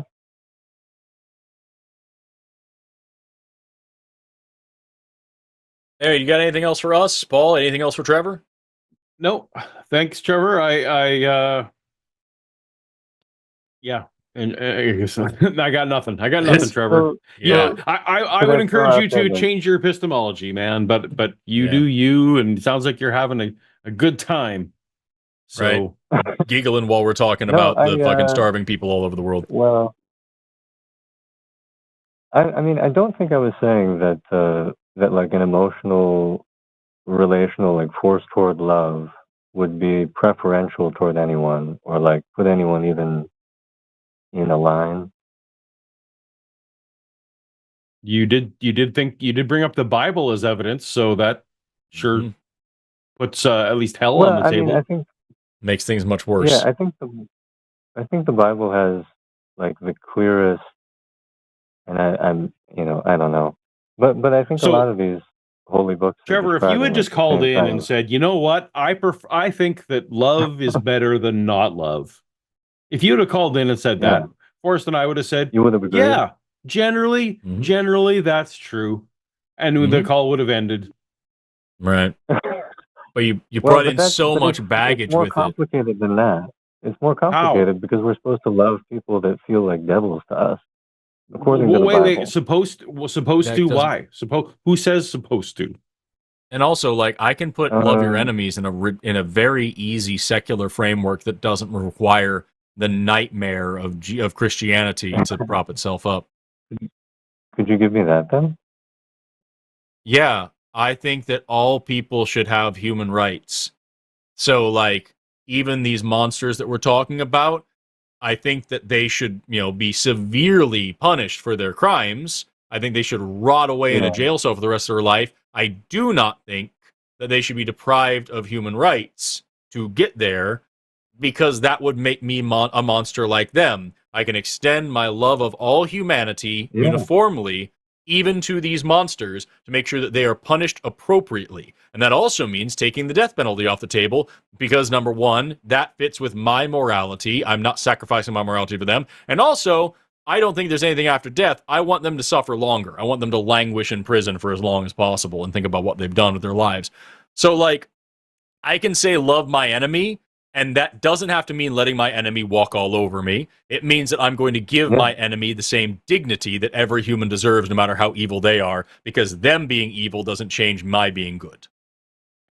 And also, love and forgiveness are often considered to be mistakes in psychology, right? Like psychiatrists don't, forgiveness is not something that you should always grant. And love beyond respect is also not something that anyone is owed or has earned. These are not universal statements one can make. Yep. So I can put all this in a secular framework and make it informed by evidence and best practice, and make something decent out of it. And I don't have to have the fucking theology attached that any one of these Jeffrey Epstein himself, all he had to do was repent, and then he gets to go to heaven along with Hitler and Trevor. It's not good enough for me, dude. This is not reality, and it's not morality, and it's not goodness. Bro, thank you for that list. Yeah. I mean, you think? Do I you don't know. think So, Hitler got to go to heaven if he repents right before he huh? kills himself? I believe in this kind of contrived grab bag, of course, but I believe in that kind of Persian understand, like the non-eternal hell. So he would go to hell in a way that's kind of proportional to how twisted up his emotional spirit was when he did that. So No, you're no, talking no. about Yeah, He he'd be in hell repents. for a while. I'm saying in this scenario, he sincerely repents. The last thing he ever does, he falls on his knees and he confesses Christ as Lord, and he begs forgiveness for his sins. He's baptized right then as well. What happens? He happens to be if he had like a church community and somehow they had like a really loving time worshiping Christ and yeah, I don't know, like that. I don't think that happens. I didn't ask if it happened. I'm But giving you a hypothetical situation. What I'm saying is, it is this a dude, fair no matter question. how evil you make a person, that no matter how horrible this person is, all he has to do is repent, give his life to Christ, accept God into his heart, blah, blah, blah. And then he gets to go to the same theme park as you. Meanwhile, Well, poor little Susie, who gets trafficked to Jeffrey Epstein's island and starves to death somewhere in fucking Sudan in the middle of a genocide, all she has to do is say, fuck any God that would allow this, and she gets to go to hell. I don't think it works like that. That's what the But Bible says, and you said it's evidence. Is that what I get to say to God on Judgment Day? Is that no? Trevor doesn't think it works that way. Right. The Bible's very clear about that. Probably Jesus not. himself says that blasphemy is the one unforgivable sin. The only thing that you cannot be forgiven for is blasphemy against the Holy Spirit. That's what Jesus himself says in the Bible. So here I Yeah. am. No matter what I do with my life, I have blasphemed. I am doomed forever, no matter what, period. There is no salvation for me. Meanwhile, Jeffrey fucking Dahmer goes to heaven because he was a Christian when he died. Yeah, I don't think it would work like that. That can't be like I think Okay, you're then pointing at Jesus is something wrong. that's that unjust. You must be Then So- Jesus correct. is wrong, according So to Trevor, you. you're Right? working on a karma system. You should be a Hindu. I don't Be more know. fun. All right. And if What? Jesus wants to send me to hell, I can call you and say Trevor doesn't think it should work What? that way. I wouldn't And that'll recommend be it. my What defense. do you think about blindness? Because I kind of feel like they know not what they do, love your enemies, but they know not what they do. There's like a degree to which Jesus is just saying like people are acting like devils and inflicting pain on you, but they don't understand somehow. Yes, Or at least everyone it's not makes worth every treating it decision as they've ever though. made with partial information. If that's your question. Sorry, I didn't hear the beginning of that. Everyone makes every decision with partial information. Yeah. Well, but then sometimes there's like I think psychoanalysis points to repression being that sometimes we have information and we look away from it. We have like a whole set and some is good-ish, some is bad if we like make it that easy. And we look away from the bad. Trevor Forrest does need to not to cop We all got a but boogie. he does need to Yeah. drive somewhere. So is this a new point or sorry. is this related to the old point? Well, I felt like If it's I was bringing back up the dreams and the way that pain and it's like if you were to let God into your heart if Hitler's doing that in the eagle's nest, then he would also have to like find a way to get a lot of. But this is a He would God have to you return to a lot must of that see. bad This is a God information you've about constructed, himself. Trevor. This is a Right, God this that is- you Right? like. This is the one that you have picked and chose. You've gone through the cafeteria and you like the love part and you like this part and you like the dream prophecy. Like, and maybe I don't even like the dream stuff. So then you're saying that Paul, I can go and pick my own and make my own God of my own image, right? Like this is I don't think so. not really what I the think show it's the is. dreams thing. That's not really what the show is. Like if you're vibing with your own philosophy, cool. And I would acknowledge, and that's what Well, we so- want people but you're saying this, maybe you're saying, hey, Paul and Forrest, maybe you're not seeing everything. That's why we ask people to call and give us evidence, right? We're not saying, what's your vibe? Can I give you, so I think I humanism, acknowledge that I don't know everything. Yeah, well, yeah, me neither, of course. But so I guess my point, like, to put two things together, is humanism doesn't really take care of repression. Because we can say, like, I want to treat everybody good, but I kind of believe that most people are in that frame of mind, kind of. They also do horrific things. They also, like, get really twisted up and, you know, kind of in the world and in their blindness, and they start inflicting pain on people. Okay. And you know, theists never do that. You're also aware that this isn't. And you know why? It's because all these people we're talking about, they're people. And so you can have whatever philosophy you want, but at the end of the day, people are people, and people fuck up, and people get weird, and people make mistakes, and people get tortured, and people get fucking horrible ideas, and people do all sorts of, like, it's just people. So, like, you cannot find me a philosophy, as far as I know of, I've yet to discover one yet, a philosophy that comes up with really good ideas for how to make the world a better place and doesn't have a single son of a bitch among them that does bad things. People are people. But at the end of the day, what you are offering for us here is an extremely subjective view of morality, where the subject is not you. It's not any thinking agent. It's not a society that can make things better. It is just your personal vibe interpretation of the guy in the sky.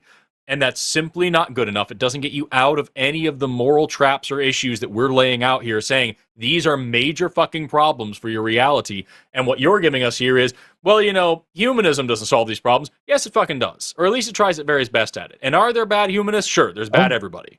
But at the end of the day, a humanist perspective, it at least is intelligent enough to say, I don't have all the answers, and I'm going to do my damnedest to use the evidence in front of me to make the best understanding of the world around me so that I can try to get things better for everybody. That's all we're offering here. And it doesn't require me to do weird little word games and vibe-based arguments about this master of the universe that allows for all the evil around me and says it's a good thing. Trevor, I hope that you have some good cartoons that you're about to watch and some brownies, and we will talk to you. With that joke, can I just address it? I did smoke marijuana earlier, and I am just to throw it out there. No judgment. I might do that after. We'll see. But well, I hope I didn't cause too much tension in you. But I just wanted to throw out that, it is like it is surprisingly hard to get over, particularly like substance, ways you lean on those crutches. And it's so much about like finding a good community to get the support you need. And that's what I've needed to that's the hear first from myself. good advice you've given, Trevor.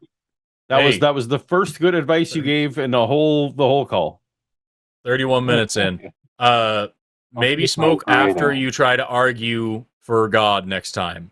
Talk to you later. Bye. Fucking giggling through the rape and the torture and the murder and the death and the starvation to get to the whole thing about how maybe God's just like cool with stuff, you know? Fuck me, dude. Anyway, I'm gonna go away now. And I think Paul probably is too, and I know Arden wants to. So, with that, Paul, do you have anything to send us away with? Any final words of wisdom? Do less harm and encourage more flourishing. Yep. Thanks so much to Paul for hosting with me. It's always a pleasure, my friend. Thanks so much to Arden for producing. Thanks so much to Stephanie for call screening for a little while there. Sorry that our call screening thing was broken, everybody. Thanks so much to our mods in chat for keeping things simple and safe. Thanks to the people in chat, even the ones that suck. Thanks to our callers, even the ones that suck, and all the rest of your day. And never stop.